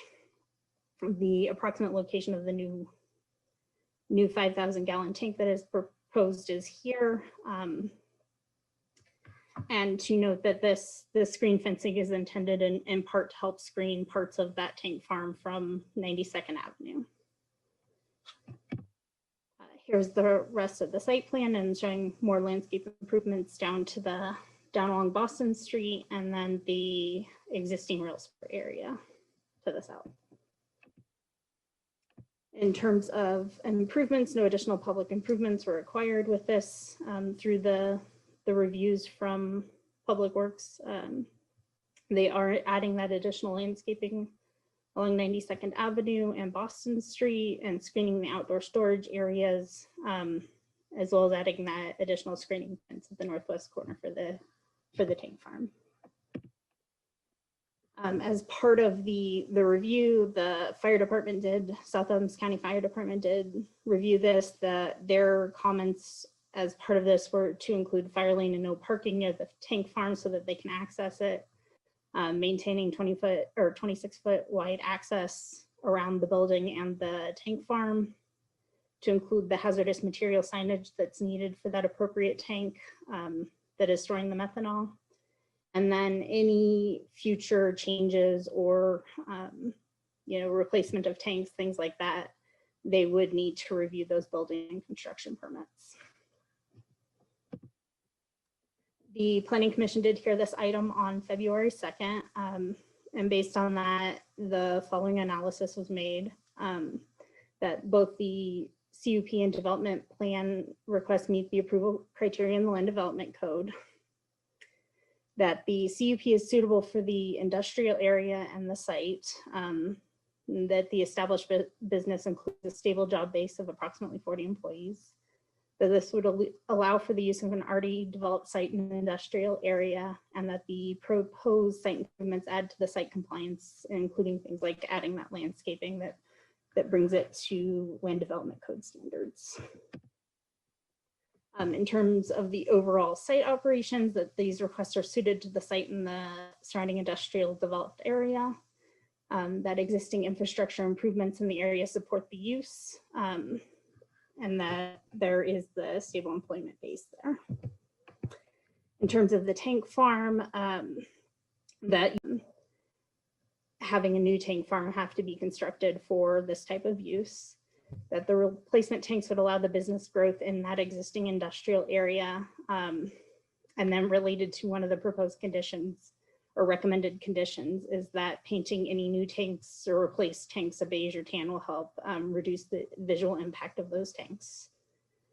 And then minimizing the visual impact of the tank farm and the operations on site with that landscaping and fencing along 92nd Avenue. Regarding the requests 2 through 4, which includes the blending and processing, the petroleum processing, and the hazardous material storage, that these are all related to the operations that occur primarily within the building. That the operations at the site will have an emphasis on organic and environmentally friendly products. The site is developed in an industrial area. There is an emergency response plan that is meant to address any spill or incidences involving the chemicals on site. And the CUP will allow the business to grow and stay on that site. In terms of the rail spur, the site is an industrial area and there is existing rail infrastructure in the area. So that use and potential future expansion would make sense in that area, in this specific site. Regarding the development plan, that it is associated with the CUP request and operations, that it includes site improvements that would help mitigate the impact of those of the uses on site, and that it meets the city code's requirements, including those of the LDC. In terms of conditions, the four proposed conditions or recommended conditions are related to that the applicant would make all of these site improvements within 12 months of the approval of the CUP. So that includes landscaping and fencing and things like that. B, that in no case shall the total storage capacity, tank capacity in the outdoor tank farm exceed 2.5 million gallons. That C, all new or replaced storage tanks will be colored beige or tan. And D, that any changes to the emergency response plan shall be provided to the city's police department no later than 90 days after the change is made, so that that's on file if there are any incidences that have to be responded to.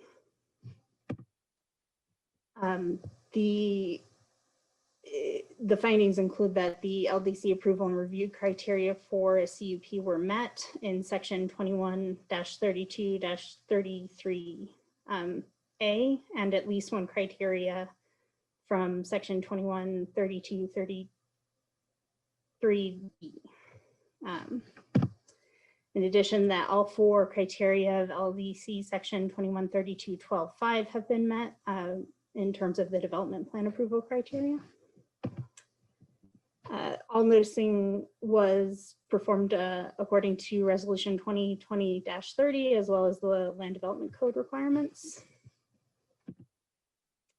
And that from their February 2nd Planning Commission meeting, the Planning Commission recommended 5-0 approval with conditions to the City Council regarding both the conditional use permit and the development plan. With that, staff will conclude our presentation. The applicant is also present to speak and answer any questions that the council may have. Thank you for the presentation. Does anyone on council have any questions for staff? Councilmember Noble.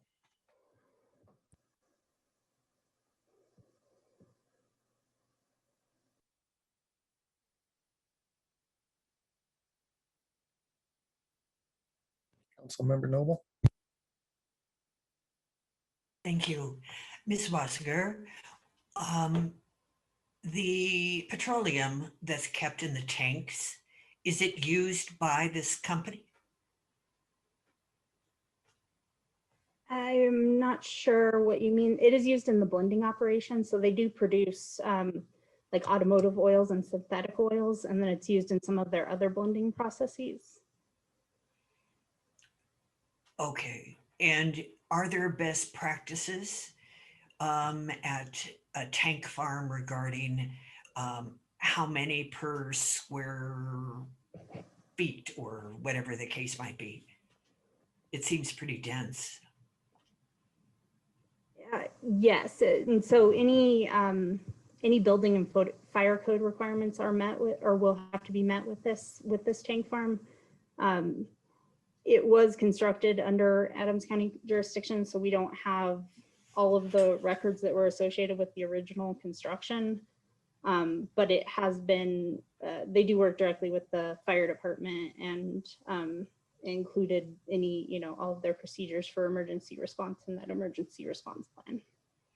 And what will the rail spur be used for? The rail spur is used to bring products onto and off of site. So there is a pump, one of those pumps that they have that they use to take materials off of the cars and bring them onto the site. Does the petroleum come by rail? I believe so, but I will defer to the applicant on that specific piece. 2.5 million gallons is a lot of petroleum. It is not all petroleum, just to clarify, in that area or in those tank farms. Some of them are, some of their finished products like the plain de-icer and things like that are stored in those tanks as well. And do we have any emissions requirements for this facility? We do not.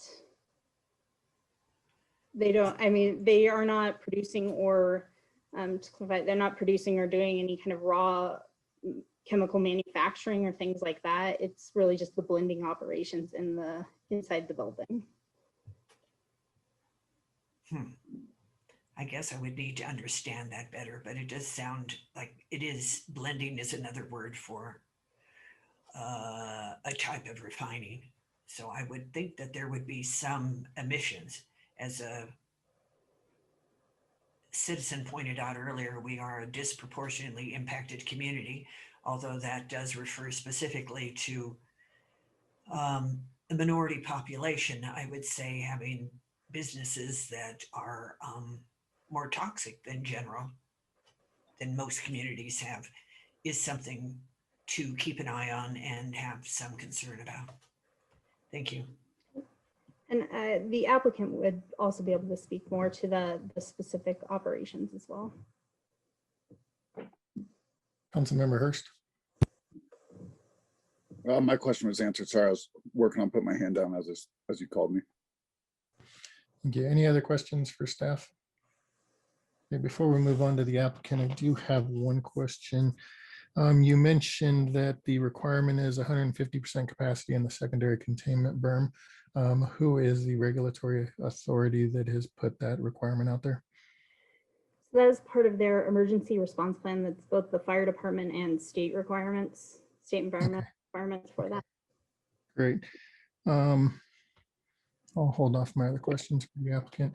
Anyone else on council have any questions for staff? Seeing none, I would like to invite the applicant to make their presentation. Good evening. Can everybody hear me? We can, yes, Scott. Good evening. Thanks for having us on. Number one, Councilwoman, you asked about emissions. With the methanol, we are required to have an emission statement called an APEN that we work with the state of Colorado on, and we are in current compliance with that. Emissions from the petroleum blending is not a requirement because there are no emissions. When you ask, is the product used on site, the way that we operate is, for an example, one of our big customers is Chevron. So Chevron will send raw material into the facility. We will take those raw materials, put them into the tanks, then we will blend those, and Chevron customers will come and pick those up at the facility and then take them off facility for use. So we are basically a blending master distributor of those products for Chevron. So it's not used on site. So we will, in very simple terms, bring in, Chevron will send in products to us. We'll blend 530 oil that you buy and you use in your car every day, and we'll give it to Chevron distributors, and they will take it out and send it to their customers. Grease Monkeys, Jiffy Lubes, car dealerships, etc.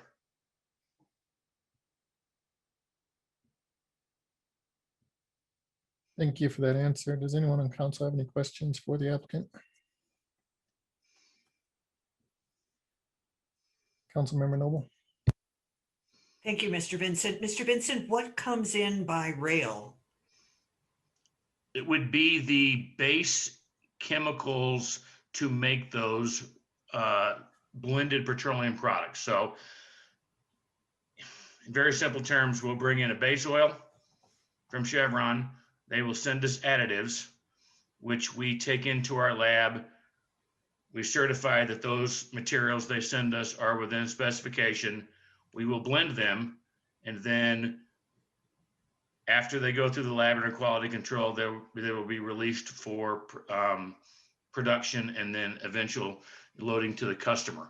And so we have an ISO 9001 certification. We have a UL certified general manufacturing practices certification. And then when it goes to the other products, we have organic certifications for the household products, et cetera. So it is the base oil, you call it, is that like a petroleum that's coming in via rail? Yes, ma'am. In train, okay. Yes, ma'am. And that has been done since 1983 at that facility. Thank you. You're welcome. Anybody else on council have any questions for the applicant? Seeing none, sir, if you'll indulge me, I do have a couple questions. Regarding your secondary containment, can you tell me what the capacity of that containment is? The secondary containment in the tank farm, Yes. like she said, there's 150% capacity. So what happens is basically the entire building area is contained and everything flows into the tank farm from, you know, when trucks come in, if there's a truck that comes in and gets loaded and there's an accidental release, that all flows into the tank farm. So everything is contained in the tank farm and it flows down to the corner. If it has to be taken away, then we have environmental companies that come in that are certified to take that waste, so to speak, away and dispose of it correctly. Great. My question though, what is the capacity of that? We were told that capacity needed to be 177,238 gallons based on 150% of the capacity of your largest tank. So what is the capacity of that secondary containment? If I'm hearing you correctly, that capacity is what it is today, because it does meet state certifications for capacity. Okay. Looking at your tank farm there, whenever the calculation was done for capacity, was the volume of all those tanks sitting in the tank farm deducted from the capacity of the tank farm? That is correct, sir. Okay. Do you have any two tanks that are tied together via a common pipe? No, sir. Okay. Are there any chemicals within any of those tanks that are incompatible with each other? Yes, sir. And So are they separated by separate containment areas? not separate containment areas because they're not required to be. And to an earlier question, the councilwoman had a question of, is all of the tank farm combined in lubricants? It is not.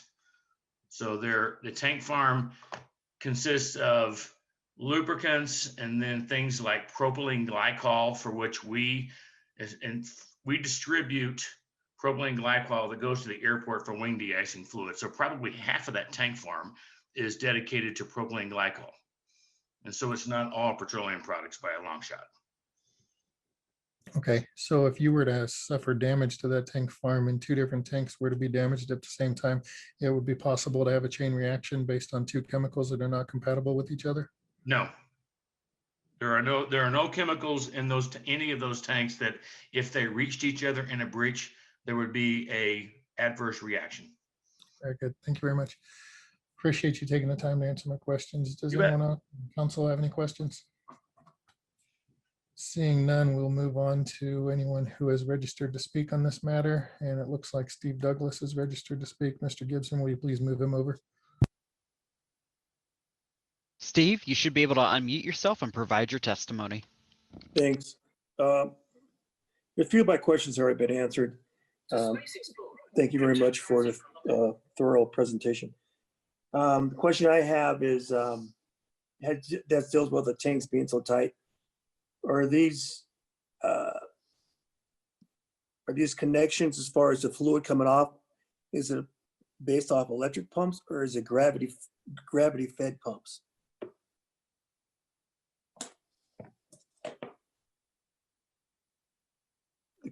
I guess that's a question to applicant. And the other thing is there a fire suppression within the facility in case of a chemical fire? That's all. Does anyone on council have any questions for Mr. Douglas? Seeing none, thank you very much for your time, sir. One last, Mr. Clerk, has anybody submitted any written comments on this matter? Mayor Huseman, no written comments were submitted by the deadline. Thank you, sir. One last time, does anybody on council have any questions for either the applicant or staff? Councilmember Grimes? Thank you, Mayor. Is it appropriate to ask those questions of the applicant on behalf of Mr. Douglas? Yes, you may. Then that's what I would do. I would just pass those questions on through related to fire suppression. And Mr. Douglas, I apologize. I forgot your first question, but can we get him to jump in and say what that first one was again? Yes, give me just one moment to move Mr. Douglas back over. Thanks, Dylan. Uh-huh. Thank you. The first question was, the tanks, the storage tanks, are those, Gravity they're- fed. yeah, gravity fed, or are they done by electric pumps? Got it. Thank you, Mr. Douglas. So to the applicant, related to the pumps, are they gravity fed or moved by pumps? And then also fire suppression in the building?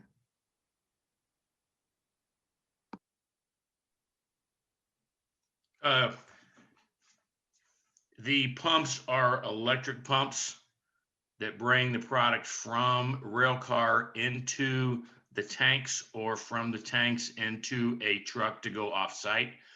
And fire suppression is approved by South Adams County Fire Department and is in place at the facility right now.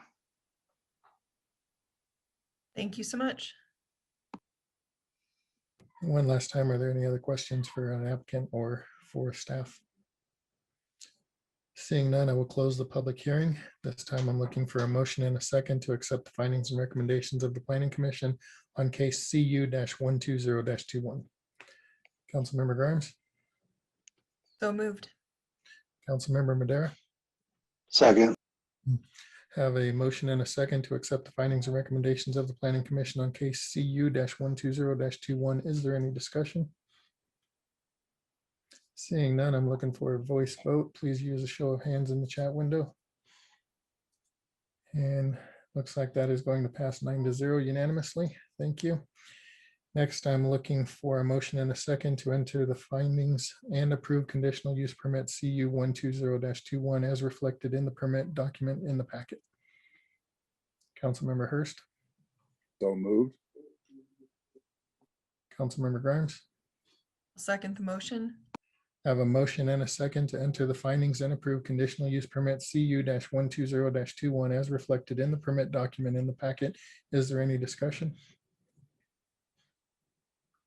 Seeing none, we will do a voice vote. So please use your hands in the chat window to be counted.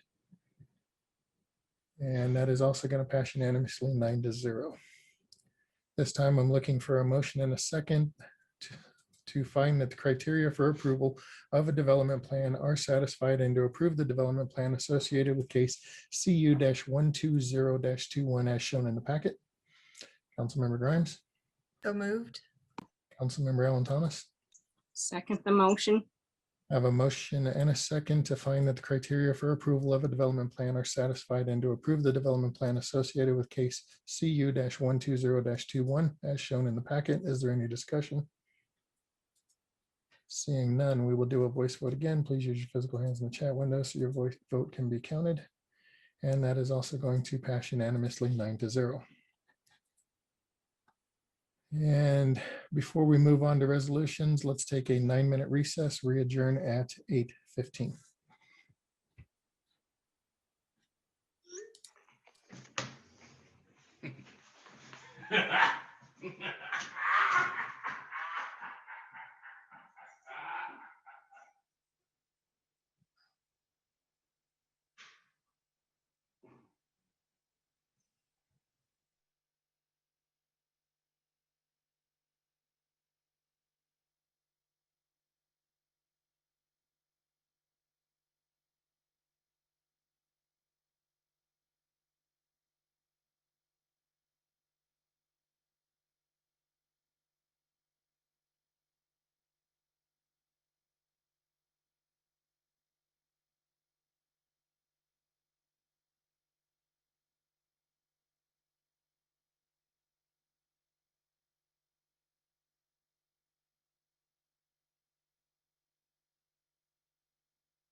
Okay, it's 8:15. We'll go ahead and reconvene. Give everybody a moment to get back.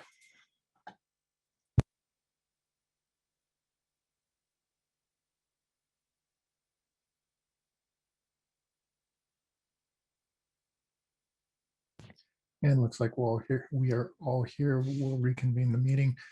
Next on the agenda are resolutions. We have resolution 2021-07, approval of environmental consulting services contract. Would like to invite Dominic Martinelli, environmental planner, to make the presentation. All right, thank you, Mayor and Council. I'm going to go ahead and share my screen again. So what we have in front of you tonight is the resolution for the environmental consulting services contract. As you all remember, on December 7th, you were presented with the 2 finalists from the procurement process for RFP CDO2 2020. So this resolution that's in front of you tonight would authorize the city manager to execute a contract with Lotus Engineering and Sustainability, not to exceed $376,859.58. The professional services agreement would provide the following services to the city: air quality monitoring and policy recommendation services, water quality monitoring and policy recommendation services, overall environmental policy development, and then an audit and assessment of municipal facilities and operations. So a little bit of background: on August 31st, City Council directed staff to investigate the creation of a citywide air quality and water quality network. Prior to the beginning of the pandemic, staff had anticipated releasing a similar RFP related to environmental and sustainability components and services. That was tabled due to the pandemic and uncertainty around that. So at that time, that was tabled, and ultimately giving the understanding and the interconnectedness between all of these environmental efforts, the recommendation that was made to City Council was to incorporate those requested services into this larger request. And ultimately, the benefits of that being cost efficiencies, similar overlap in the overall project objectives and categories, and the quickest path to selecting necessary consultants. So a number of purposes and drivers that sort of led to this effort and where we are today with the contract is through engagement that the city has done on a number of issues related to oil and gas, the Suncor supplemental funds, and other just general community engagement and outreach that the city has been receiving. There is an increased communication from constituents wanting to understand the potential health impacts from exposure to air and water pollutants.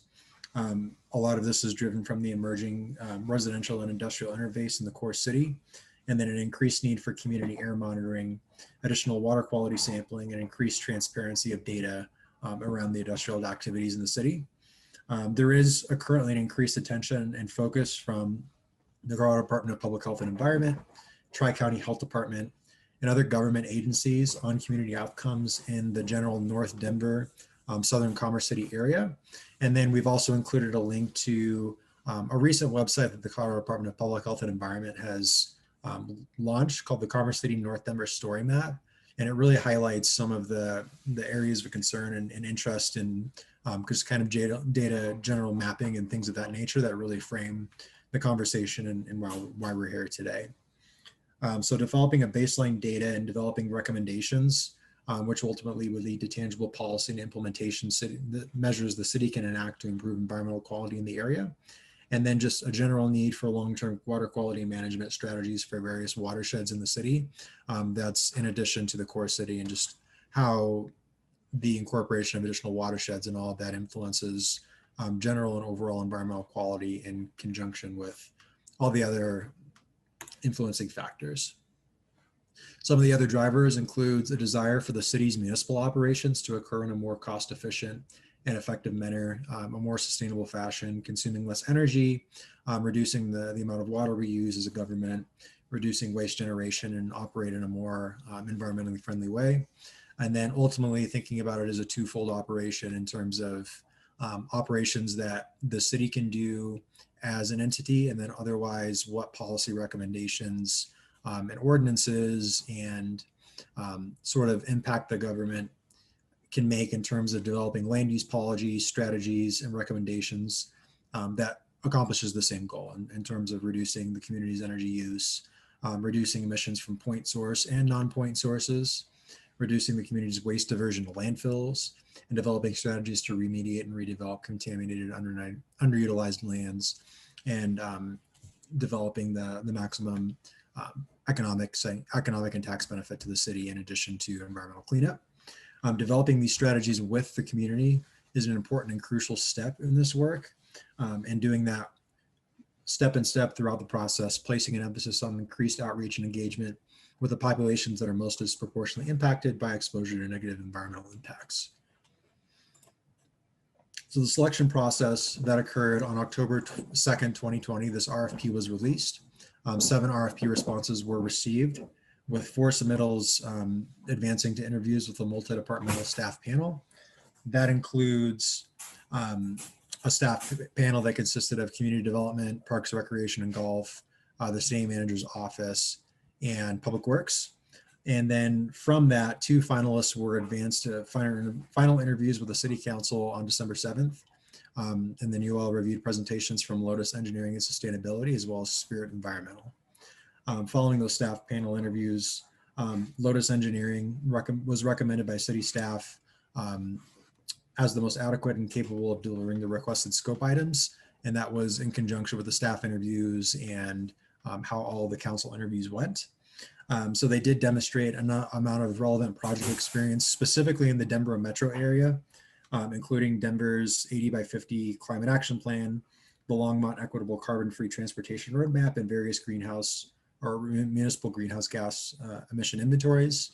The work that they demonstrated on these projects show that they're capable of producing high quality work product and looking for specifically what the city was looking for in this request.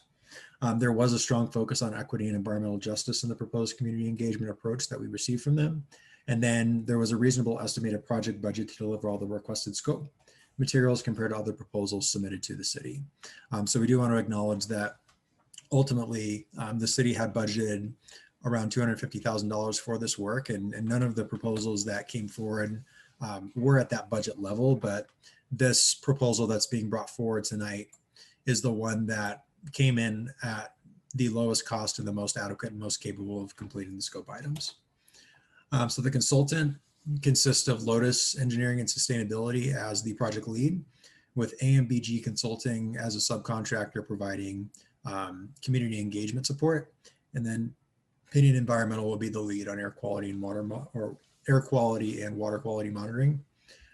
So they provide significant experience in sustainability and climate action planning, GHG reduction goal setting, emission strategy modeling, policy analysis, and work on community engagement and things of that nature. So just to provide a brief overview of what the scope is and what the work is that we're talking about tonight, is within the air quality component is an inventory of community-wide and area-specific air quality impacts. So doing an inventory in that regard, an inventory of existing greenhouse gas emissions produced within the community. So looking at air quality permits and things of that nature, and looking at energy use and figuring out what the city's greenhouse gas emissions are currently, and then developing a recommended set of reduction targets and timeframes and strategies to reduce or mitigate such emissions. A set of air quality guidelines that would include strategies to reduce hazardous air pollutants, particulate and fine particulate matter, so PM 2.5, PM 2.10, greenhouse gas emissions, odors, and other substances of significant health concern, thresholds of significance at screening at the project and plan level, and then it's an air quality modeling guidelines. So for the water quality monitoring services, some of the work that we're looking for them to do is the development of low impact development stormwater infrastructure guidelines and best management practices. So thinking stormwater management on a site-by-site basis and thinking about steps to increase water quality and overall land use. Other land use policy recommendations and strategies as it pertains to furthering local water quality and then wildlife habitats. Looking at point source and non-point source pollution causes, an assessment of groundwater quality in the southern area of Commerce City, and a series of policy recommendations and potential remediation strategies for the city to implement. And then also looking at long-term water quality management strategies, identification of potential future capital investments that the city could undertake to further those efforts, and then developing a water quality monitoring plan that determines the target locations and the frequency of monitoring activities in conjunction with the outcomes described. So getting into the other item is environmental policy development. So this is again looking at not only how the city functions and operates, but also looking at what sort of policy, strategies, incentives, and things of that nature that the city could put forward as policy to encourage this type of facilitation in the community. So the anticipated scope of work with this is looking at waste reduction strategies, water use reduction strategies, energy efficiency as it pertains to residential, commercial, and industrial sectors.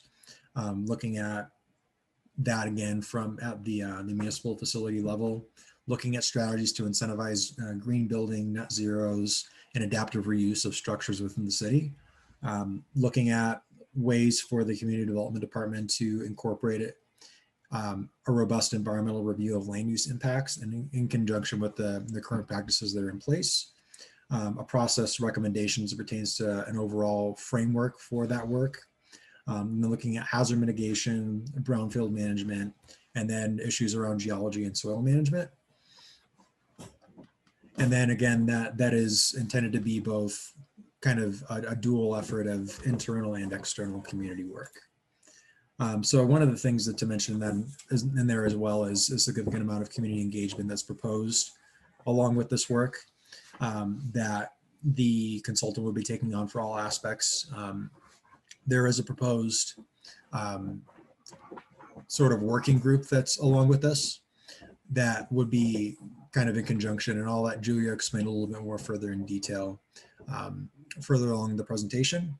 But the timeline and next steps, so the project's broken down into 3 phases, with the total estimated project being 12 to 15 months. Phases 1 and 2 would be at least 6 months each, and then phase 3 would be at least 4 months. And then the project kickoff would occur as soon as the contract is executed between Lotus and the city, which would occur after a vote of approval of this resolution. So task 1 essentially focuses on a project kickoff and work plan. Task 2 would go specifically into developing a greenhouse gas inventory. And then task 3 would be developing the vision of organizational sustainability and issues around that. There would be the development of strategies and policies for community-wide sustainability and health that would occur in phases 1 and 2. And then recommending sustainability and greenhouse gas reduction strategies and policies following that. And that would be after the greenhouse gas inventory is complete. Air quality services and water quality services would stretch the duration of the project. And then project management is listed as ongoing. So there is currently a 2021 general fund allocation of $75,000. The maximum project cost associated with this would be $376,859, and within the draft contract, no work would be authorized above this amount. And then this includes accurate costing to deliver all the scope items requested, plus an additional 10% contingency in the event of cost overrides. So there is a budget reappropriation ordinance that's scheduled for March 15th, where City Council can consider this additional authorization. But just to show, this table shows how each specific project phase is broken down by cost within each specific subset phase. And then with that, staff is available to answer any questions. And Julia, I don't know if you wanted to do just kind of like a brief introduction to yourself and kind of your role in the project. Yeah, absolutely. Thank you, Dominic. Thank you all so much for listening to our presentation tonight and being here. We're very excited to kick off this project. And thank you so much, Dominic, for that great introduction and overview of it. And I'll echo the other consultant who spoke earlier and spoke very highly of Mr. Martinelli. It's been a pleasure to work with him so far, and I know we have a lot of work yet to accomplish, so I'm excited that we'll be able to work with the city on this. My name is Julia Newman. I'm with Lotus Engineering and Sustainability. I'm our senior associate, and I will be the project manager for this work. As Dominic mentioned, Lotus is the lead on the project, so we will be leading the greenhouse gas inventory. We'll be, well, first and foremost, we'll be leading all project management related activity and coordinating everything for the project among the different subcontractors that we are working with, Pinion and AMBG. And then Lotus will be leading the greenhouse gas emissions inventory, will be leading the work on organizational development of a sustainability vision and on the community-wide sustainability strategies with a very strong supporting role from AMBG, which is an equity-based consulting and engagement firm. So some of that community outreach and engagement that Dominic mentioned is related to a couple of different approaches that we'll be using. So we'll be doing both a advisory board that pulls in expertise from community leadership, from community-based organizations that are working hard with the city and with the community to achieve the community's goals. So we'll be bringing those members into an advisory board to help to guide the process. And then we'll also be doing additional public outreach to reach broader community members through events like this, Zoom meetings, through informational interviews and one-on-one intercept conversations and focus groups. And then we have a couple of surveys involved. So a lot of community engagement and outreach will go into informing the ultimate outcomes of this project.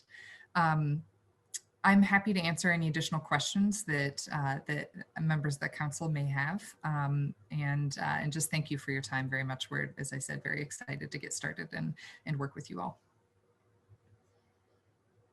Does anybody on council have any questions for either staff or for the proposed contractor? Seeing none, well, thank you for your time, both of you, this evening. Thank you very much. At this time, I'm looking for a motion and a second to adopt resolution 2021-07. Councilmember Noble, So moved. Councilmember Madera. Second. I have a motion and a second to adopt resolution 2021-07. Is there any discussion? Seeing none, will the city clerk please read the title? Resolution 2021-07, resolution approving selection of Lotus Engineering and Sustainability to provide environmental consulting services to the city. Thank you, sir. And this is via a voice vote, so please use your hands in the chat window so that your vote can be counted. And this is going to pass unanimously 9-0. This time we'll move on to ordinances on first reading. The first ordinance is ordinance 2320, third-party food delivery service fees. Does anyone on council have any questions for staff regarding this ordinance? Seeing none, I'm looking for a motion and a second to introduce by council as seated and approve on first reading ordinance 2320. Mayor Pro Tem. So moved. Councilmember Alan Thomas. Second the motion. I have a motion and a second to introduce by council as seated and approve on first reading ordinance 2320. Is there any discussion? Councilmember Hurst. Thank you. Have we ever received any feedback on this? It's relatively quiet, I feel like, after the initial move was made, but I just was seeking if there was any feedback on any tweaks or if there's anything, did it serve its intended purpose? Has anybody heard anything about that? We have not heard any negative feedback from delivery companies. We did get some feedback from, I want to say, a couple restaurants that were encouraged by the fact that council had approved this previously. Roger, this is Michelle, if I may. Good evening, council. We did get a couple stats from the Colorado Restaurant Association. They are not local comments, but they are statewide comments. And what the Colorado Restaurant Association did is send out a survey to all of their members asking how the fee caps were affecting their business. And all of the results were very positive. I'm happy to forward that little bit of information to you, but they're just stats saying that they felt like it was very helpful to their business to have the fee caps. I appreciate that. Thank you. I just think it's important for us to, those are real-time decisions, where you're not able to kind of test the market first or anything like that while you're trying to regulate appropriately. And so trying to get feedback and learn from that, I think would be important, and then help us react in the future if necessary.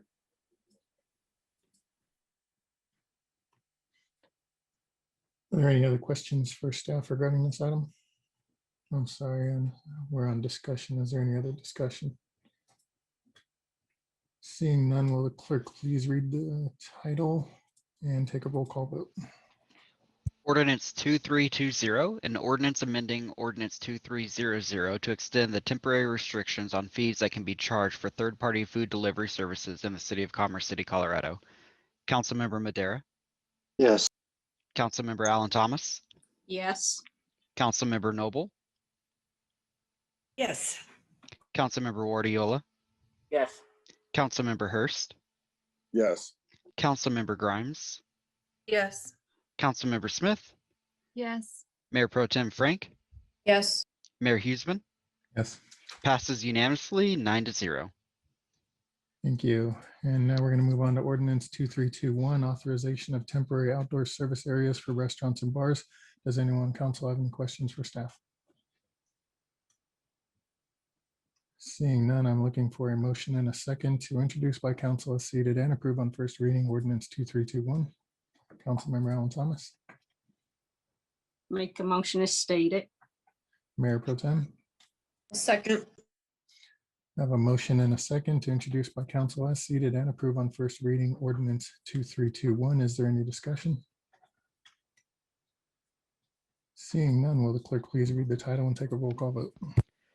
Ordinance 2321, an ordinance amending ordinance 2298, providing for the authorization of temporary outdoor service areas for restaurants and bars in the city of Commerce City, Colorado.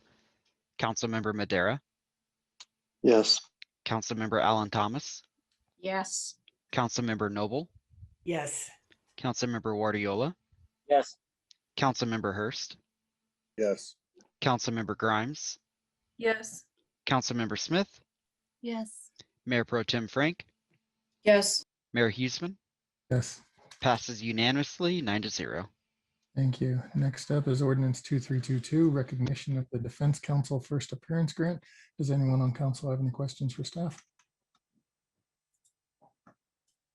Seeing none, I'm looking for a motion and a second to introduce by council as seated and approve on first reading ordinance 2322.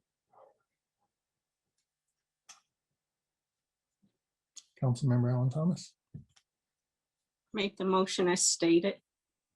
Councilmember Madera. Second. I have a motion and a second to introduce by council as seated and approve on first reading ordinance 2322. Is there any discussion? Seeing none, will the clerk please read the title and take a roll call vote?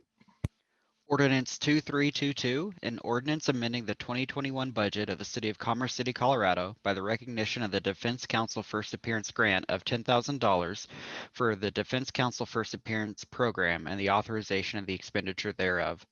Councilmember Madera, Yes. Councilmember Allen Thomas, Yes. Councilmember Noble, Yes. Councilmember Wardiola, Yes. Councilmember Hurst, Yes. Councilmember Grimes, Yes. Councilmember Smith, Yes. Mayor Pro Tem Frank, Yes. Mayor Huseman. Yes. Passes unanimously 9-0. Thank you. And lastly, on the ordinances, we have ordinance 2325, the Aerotropolis Regional Committee Marketing Strategy Shared Cost Funding. Does anyone on council have any questions for staff? Seeing none, I do have a couple questions after watching the presentation that was given last week.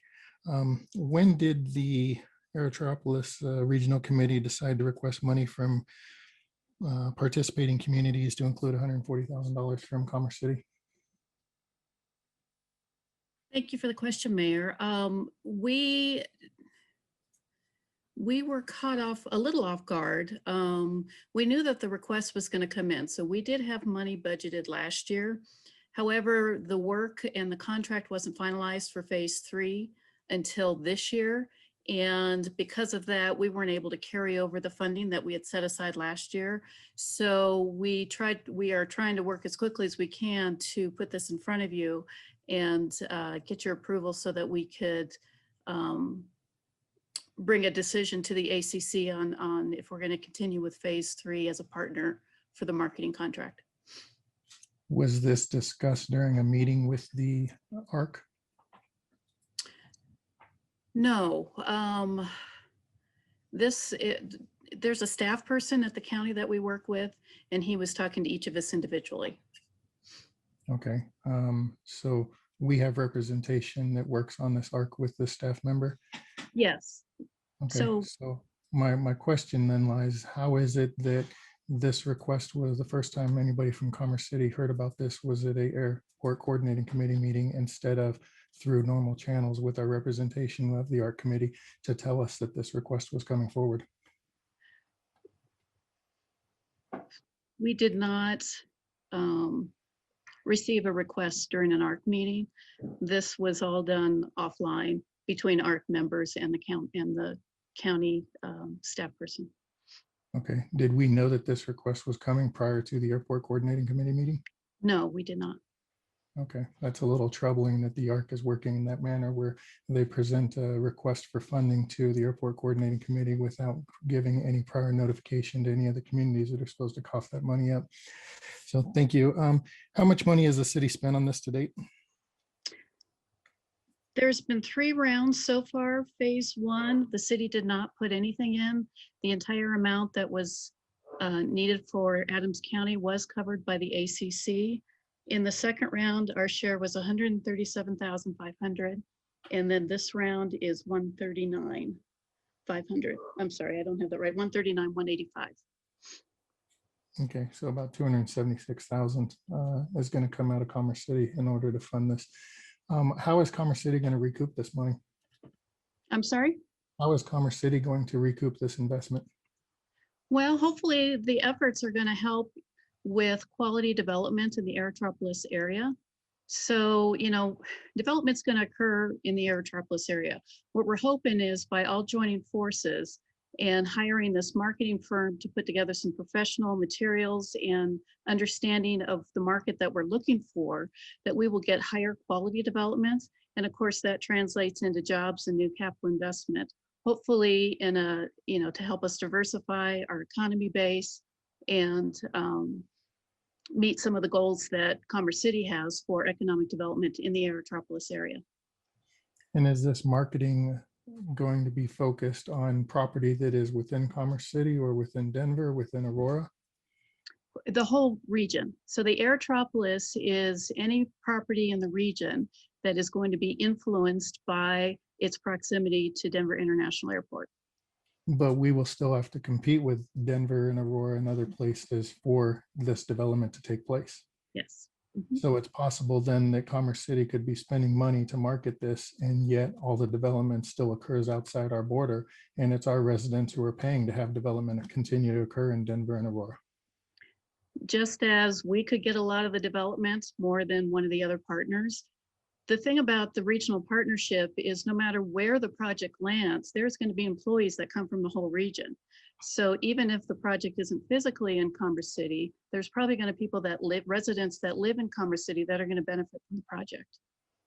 Okay, thank you very much for the answers to my questions. Does anyone on council have any questions before we move on?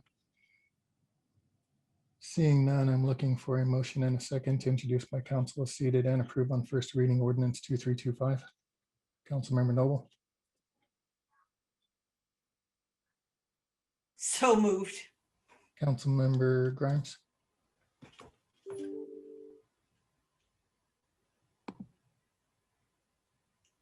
Councilmember Grimes. Sorry, I thought I was unmuted. I'll second the motion. Thank you. I have a motion and a second to introduce by council as seated and approve on first reading ordinance 2325. Is there any discussion? Seeing none, I can't support this one.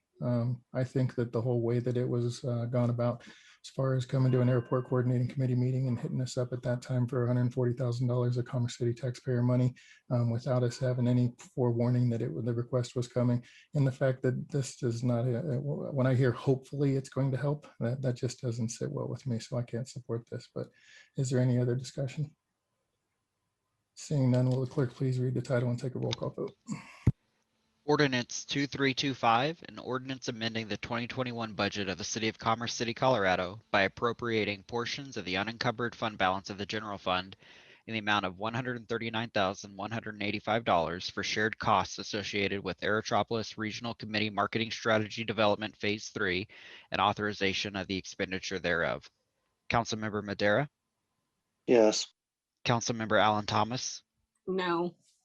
Councilmember Noble, yes, Councilmember Wardiola, yes, Councilmember Hurst, yes, Councilmember Grimes, Yes. Councilmember Smith, yes, Mayor Pro Tem Frank. no, Motion passes 6-3. Okay, we'll move on to administrative council business. First up is a FIFA Cup letter of support. Does anyone on council have any questions for staff? Seeing none, I'm looking for a motion and a second to ratify the FIFA Cup letter of support and to affix the mayor's signature thereon. Councilmember Hurst, so moved. Councilmember Madera. second, I have a motion and a second to ratify the FIFA Cup letter of support and to affix the mayor's signature thereon. Is there any discussion? Seeing none, we will do a voice vote. Please use your physical hands. And that is going to pass unanimously. Do any other council members have any administrative business to discuss?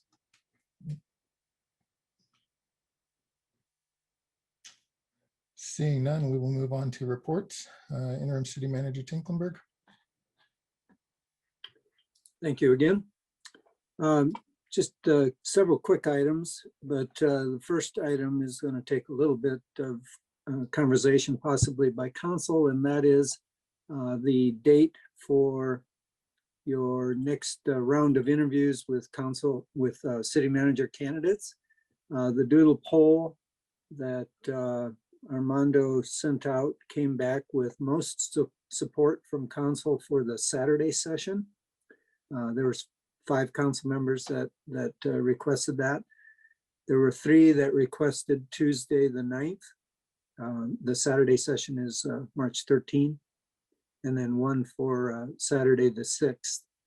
So the basic question here is Saturday the 13th workable for all of you, even though it wasn't the first choice? Anybody have an objection to Saturday the 13th? Mayor Pro Tem. I don't have an objection, but I won't be here the entire time. So I don't want to rule it out if that's what works for everyone else. Councilmember Alan Thomas. Yes, and same thing, that date for me, it'll work, but I'll have to leave like 30 minutes earlier before 1, had other plans.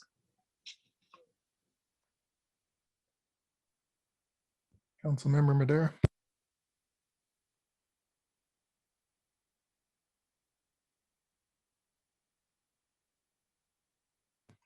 Councilmember Madera.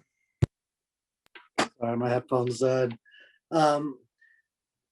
Yeah, I can make that date work, but I'm not gonna be around, so it's not the best date for me. Is there another day that's more preferable that wasn't in the doodle poll? Councilmember Grimes. I was just gonna say I can make the 13th work. I had indicated the 6th. I prefer a Saturday over a weeknight, but the only reason I chose the 6th was I was hoping that we could get back in and meet with these candidates sooner rather than later. It seems a bit drawn out to wait 2 more weeks if we don't have to. Councilmember Hurst. I just wanted to offer up that I'm pretty open to all of them. So if we start leaning in a different direction, you can put me there. Councilmember Noble. I can do this 6th also.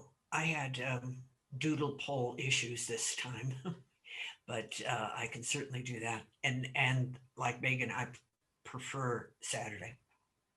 Oh, sorry, Councilmember Smith. I can make the 6th worth it if that works for everybody. Councilmember Wadiola. I can't do the 6th. I have a medical thing that day. Okay, the 6th is out. Councilmember Hurst.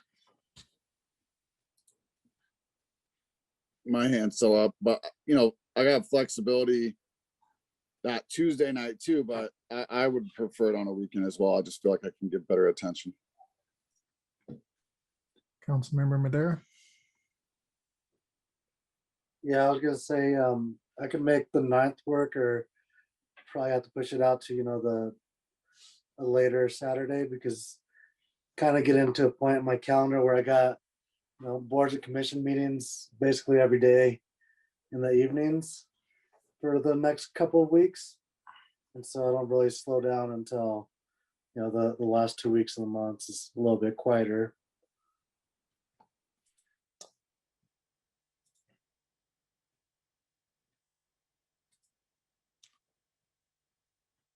Any other input on dates? Councilmember Noble. Could we just start earlier on a Saturday at like 7:30 so that we complete it sooner? Anybody have objections to starting 7:30 a.m. on Saturday, the 13th?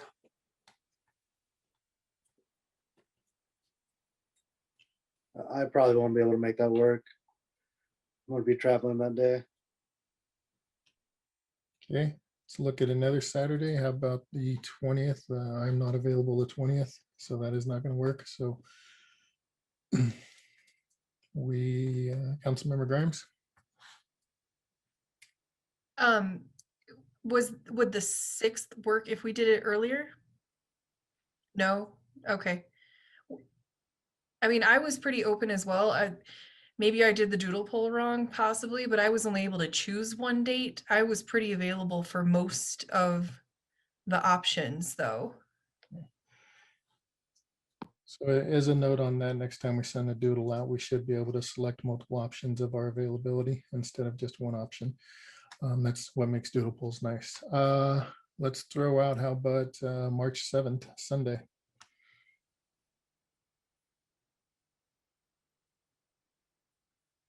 Anybody?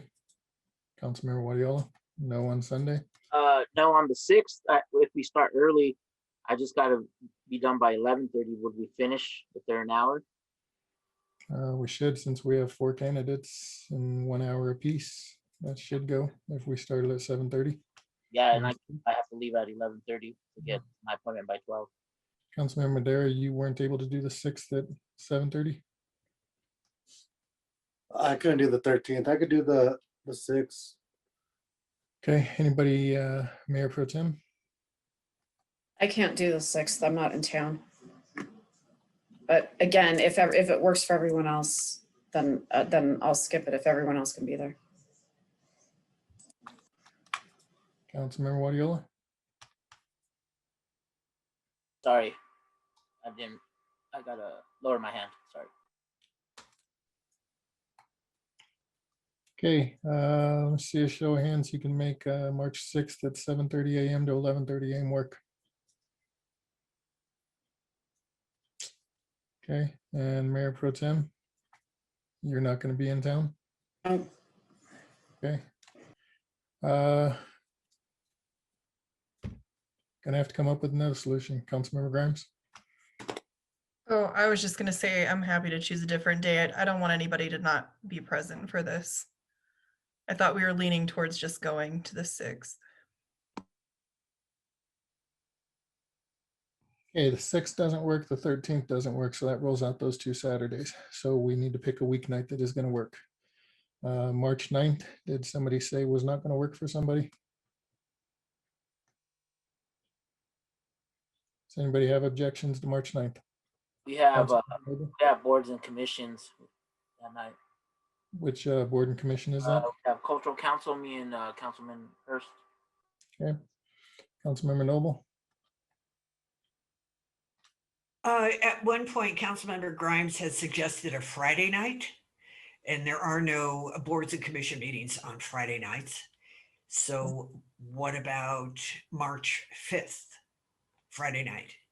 Does anybody have an objection to March 5th, Friday night from 6 to 10? Mayor Pro Tem? Okay, I'm sorry, I'm leaving and I will be gone from Friday afternoon and I won't get back until Sunday night. So I apologize, the short notice I've had this planned. Okay, how about March 12th? Anybody have an objection to March 12th? I kind of have the same situation as the Mayor Pro Tem that weekend. Okay. I'm just going to ask staff, please recreate a doodle poll, send out some additional times that we can do this. And instead of just going back and forth during this meeting and taking up the public's time, let's do that through electronic means to try to figure out the best time available. When you do the doodle poll, make it so that people can mark all the times that they're available so that we can try to come up with some form of consensus. Okay, we will Thank do you. that. Thank you. Any other items, Mr. Tinklenberg? Yes, sir. Let me get back to my screen. Just want to let you know that planning staff is working on land development code cleanup, and they, pardon me, they expect to bring that forward to council within about 90 days. Building inspections continue at a very high rate, and so there were 2,395 for February. And then inspection schedule and results are now posted on the website. And so people can basically check the website to see what's going on with inspections, schedules, and results. And then housing is in the process of establishing the emergency rental assistance program. And that's based on the most recent Treasury Department package, where the Housing Division has received 1.6 million. So that'll be an additional assistance going out into the community. And that's anticipated to go live the middle of this month. And then we had posted information about the Veterans Commission on social media. And there was an objection because we didn't include the postcard, which brought up the point of, well, there's also now a Space Force.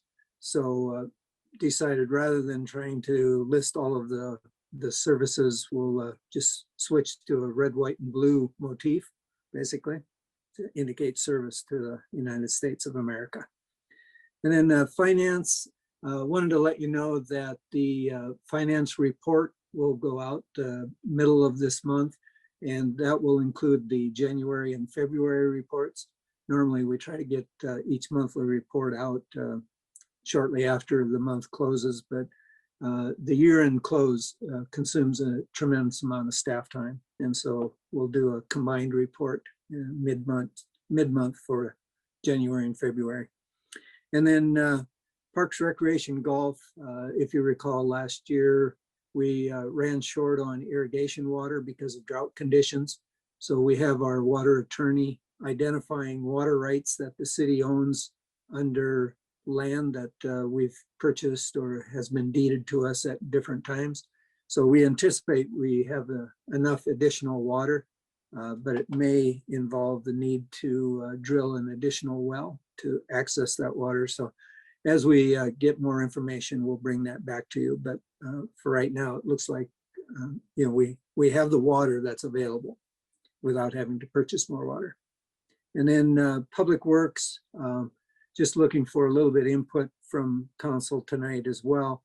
CDOT intends to apply for an infra grant for the I-270 corridor, and that's to include Vasquez improvements. And normally we would apply for a US 85 and 120th interchange out of infra as well.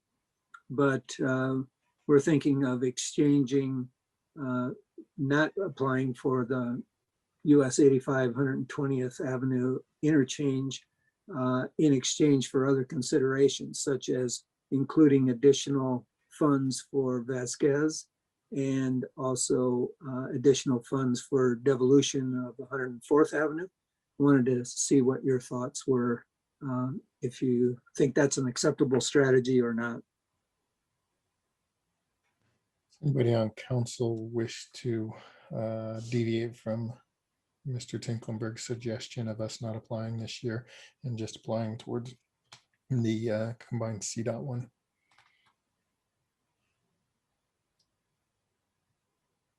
So looks like everybody is in agreement to just throw all our eggs in one basket.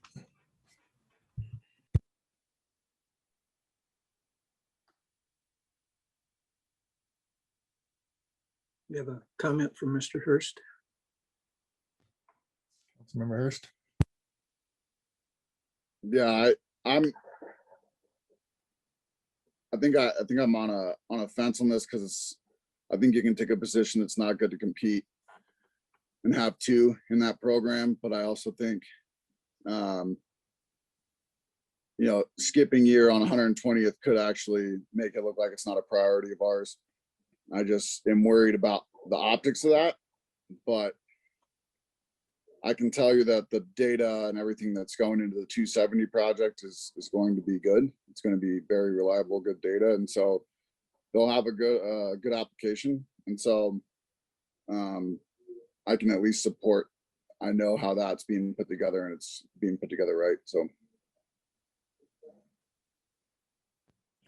I do worry as well that not submitting does indicate that we don't think it's as high of a priority.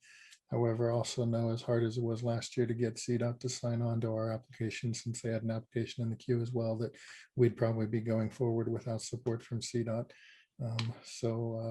It's I defer to what Public Works thinks is in their best interest to do on this one. Okay, thank you. Any other reports, sir? That's it for me. Thank you, sir. Thank you. Mr. Sheasley? Thank you, Mayor. I just wanted a note for council. The Oil and Gas Conservation Commission opened a rulemaking on financial assurances, I believe last week, with a pretty short turnaround time for comments. Given that council has approved on first reading a financial assurance language kind of mirrored on a more comprehensive program, if council didn't object, I was going to provide a brief comment letter to the COGCC of the city's position that the state should adopt a financial assurances program that would be more robust and provide additional protection for communities.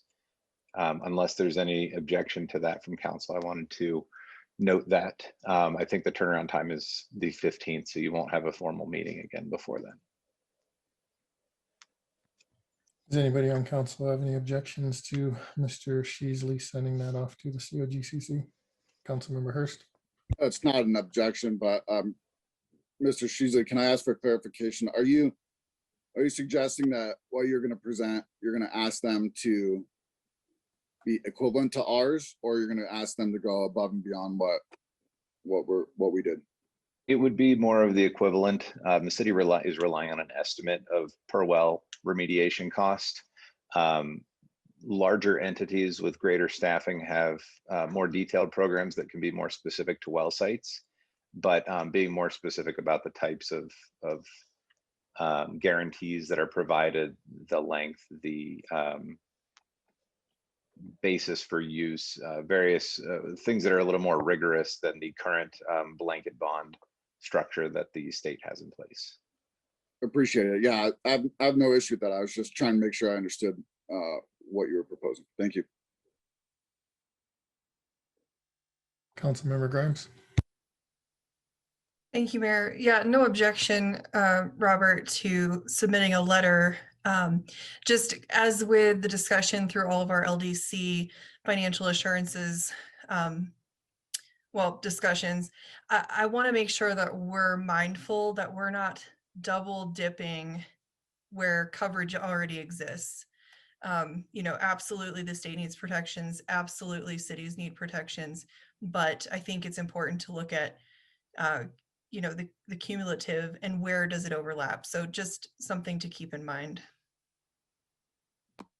Thank you. And my intent, just so you know, is to provide a somewhat neutral comment, even though it would be in favor of something. I wouldn't be coming from a really advocate perspective, sort of representing what the city is looking at here. And in my view, if the state has larger protections that get away from the blanket bond concept that they would actually enforce, it reduces the risk to the city of having to administer a program like that as well. Thank you. Anything else, Mr. Sheasley? No, thank you. Thank you. Do any council members wish to make a report? Councilmember Wadiola. Thank you, Mayor. Yeah, myself and Councilwoman Grimes met with developer, I would say, for sustainable micro city. They're looking at a couple locations, and Karma City is one. They'll be meeting with staff to answer some questions. It was a very high overview of a project they want to do and start in a couple locations in Colorado, and they're looking in Karma City. So we'll definitely keep you guys updated, see where it goes. It's in the infant stages, and I know staff is reaching out or has reached out, and they're in talks with him. Thank you. Councilmember Noble.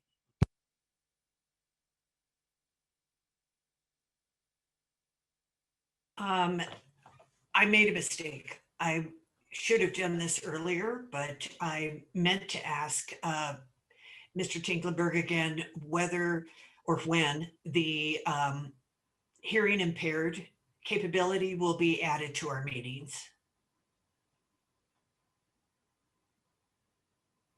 I have not received an update on that here recently, so I'm going to have to inquire with staff and get back to you on that. Also, in answer to the earlier question about the amount of general fund money that was used for the purchase of the land south of 88th Avenue, the general fund amount was $21,782.71. Thank you. What was the contribution, Mr. Tinklenberg, to capping the wells, plugging the wells? No city money was involved. Okay, thank you. And that covers for me. Thank you. Any other council members wishing to make a report? Seeing none, I will go forward. Participated in the Metro Mayor's Caucus third Thursday of the month meeting. Good conversation surrounding where we're going with COVID, and looks like they're finally starting to see some light at the end of the tunnel. We did have a meeting with the Colorado mayors through the U.S. Conference of Mayors with Senator Hickenlooper. A lot of conversation on the stimulus package going out of the House and into the Senate, and some of the hurdles that it's going to face going forward. They did include in there the provision from the House to have a $15 federal minimum wage. The Senate parliamentarian ruled that they can't use budget reconciliation in order to do that. So it's likely that that provision will come out of it. And then it will have to go through a budget reconciliation process, which only requires 51 senators to vote and would avoid the filibuster option. So we should start seeing that come up. That does include more funding for state and local governments. And direct funding as well. So it'll be interesting to see after the way that we used the money last time, whether or not that money is going to come filtered through the county again, or if we will actually see a direct payment that we can get out and help the community with. Saturday night, I did a ride along with the Commerce City Police Department. That's always eye-opening to go out there and see what's going on in the streets and how our officers are having to respond to certain things. There were a couple incidents that really kind of showed just where our manning levels really provide some weaknesses. You know, at one point in time, there were 3 officers that had to be tied up in order to deal with one situation. And whenever that's half of your staffing assigned to a certain area that is having to deal with that, that's unfortunate. So it was a good experience. I'd like to thank the police department and city manager for setting that up for me so I can get out there and do that, and also thank all the officers of the Commerce City Police Department for everything you do every day and night to keep our community safe. With that, we are done with reports, and we do have an executive session scheduled for this evening. So I'm looking for a motion and a second to enter into executive session pursuant to CRS 24-6-402 (4) (B) for the purpose of receiving legal advice, and 2 pursuant to CRS 24-6-402 (4) (E) for the purpose of developing strategy for negotiations and instructing negotiators on the annexation of the property generally located at 104th Avenue and Brighton Road. Councilmember Grimes. So moved. Councilmember Hurst. Second. I have a motion and a second to enter an executive session for the reasons stated. Is there any discussion? Seeing none, I'm looking for a voice vote. Please use your physical hands in the window. And that is going to be unanimous to go into executive session. The city attorney has already circulated the Zoom link. We will return to this Zoom meeting once the executive session has concluded, and then adjourn to the E470 Commercial Area General Improvement District meeting. So at this time, I will see you all in executive session.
Hello, Mr. Gibson. Hey, Francisco, how are you? Good. How are you? I'm doing excellent. Thanks for asking. You got a question? Yes, I was just, it sounded like we should wait until 10:10 for the conclusion of the meeting. I just wanted to make sure that was the case. Yeah, so they're going to come back from executive session and adjourn the city council meeting, and then they're going to enter into that E470 Commercial Area General Improvement District meeting. So there's another meeting after this one that takes place. Very good. We'll be ready. Awesome. Thank you so much, Francisco. Thank you. Mhm.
Okay, we are back from executive session. Before we adjourn, I have one item that I glanced over on my notes that I forgot to bring up during administrative council business.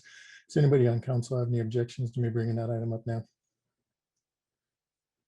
Seeing none, great. March 1st begins Women's History Month in the United States. I would like to make a motion to direct staff to prepare a proclamation recognizing Women's History Month in Commerce City and affixing my signature to said proclamation.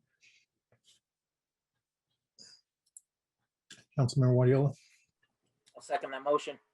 Great, I have a motion and a second to direct staff to prepare a proclamation recognizing Women's History Month in the city of Commerce City for the month of March and fixing my signature to said proclamation. Is there any discussion?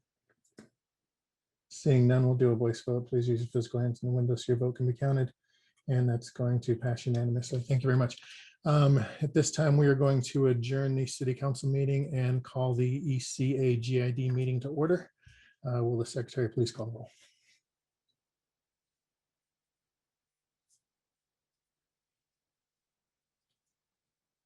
Mr. Gibson. Dylan is having difficulty hearing anybody. He's having audio problems. So he's just asked me to call the roll. So I will say Chair Huseman. Present. Chair Pro Tem Frank. Present. Member Madera. Present. Member Alan Thomas. Present. Member Noble. Present. Member Guardiola. Present. Member Hurst. Present. Member Grimes. Present. Member Smith. Present. Chair, you have a quorum. Thank you. For the record, everybody is present for this meeting. This time I'm looking for a motion and a second to approve the minutes of November 2nd and November 21st, 2020. Council member Grimes. So moved. Board member Madera. Second. I have a motion and a second to approve the minutes of November 2nd and November 21st, 2020. Is there any discussion? Seeing none, we'll do a voice vote. Please use your physical hands and attach in the window. And that is going to pass 9-0. Next, we have administrative business. Looking for ratification of the DA Davidson engagement letter. Does anyone on the board have any questions for staff regarding this? Seeing none, I'm looking for a motion and a second to ratify the DA Davidson engagement letter. Board member Madera. So moved. Board member Grimes. Second the motion. I have a motion and a second to ratify the DA Davidson engagement letter. Is there any discussion? Seeing none, we'll do a voice vote. Please use your physical hands in the window to be counted. And it's going to pass 9-0. Thank you. Next, we have presentations. The first presentation is the Third Creek West financing update. Would like to invite Roger Tingelberg, interim city manager, to lead the discussion, which will be followed by an executive session.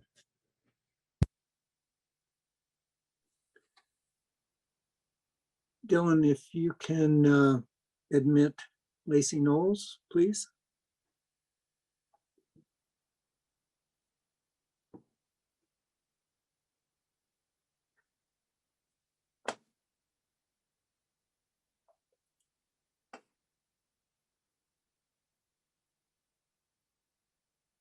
Good evening, Lacey. If you could, are you able to share your screen with us?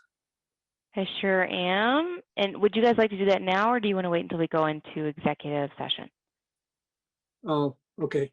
You wanted to cover the summary though, right? You got it. Maybe I'll just do that verbally here really quickly. So hello, everyone. I know it's getting late, so we'll try to make this as quick as possible. So I believe Roger updated you maybe a couple of sessions ago on where we are on the loan RFP. And so that loan RFP was distributed 2 weeks ago, and we had responses come back at the end of last week. So we distributed that RFP to our network of lenders, which is over 30 banks that we regularly conduct business with. We had 4 responses back, 3 of which I have summarized for you guys in my option summary. And so we'll go over the terms of those offers. And then the goal would be this evening to select a lender and move forward with the E470 commercial GID financing. So I'm happy to answer any questions about the process or anything now. And otherwise, we'll kind of get into the deal specifics once we move into executive session. just to add a note, each of the banks asked that their proposals remain confidential for competitive reasons. So that's why those will be covered in the executive session. Anybody on council have any questions? Seeing none, I'm looking for a motion and a second to enter into an executive session with the board, its staff, and its consultant pursuant to CRS 24-6-402 (4) E and G for the purpose of reviewing and discussing documents protected by the mandatory non-disclosure provision of the Colorado Open Records Act, and discussing matters that may be subject to negotiations concerning proposals by potential lenders relating to public improvements. Board Member Grimes.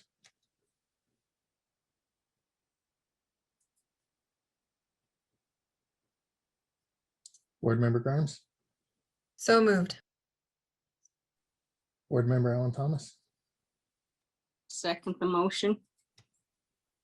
Have a motion and a second to go into executive session. Is there any discussion? Seeing none, we will do a voice vote. Please use your physical hands so that your vote can be counted. Please, and that is going to pass 9-0. We will use the same link that was previously circulated for the previous executive session that we went in. We'll see you there.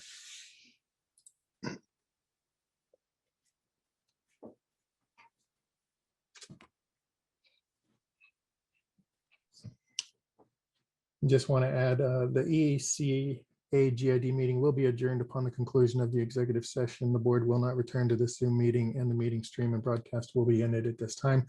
I'd like to say have a good week. Have a good night, Commerce City, and we'll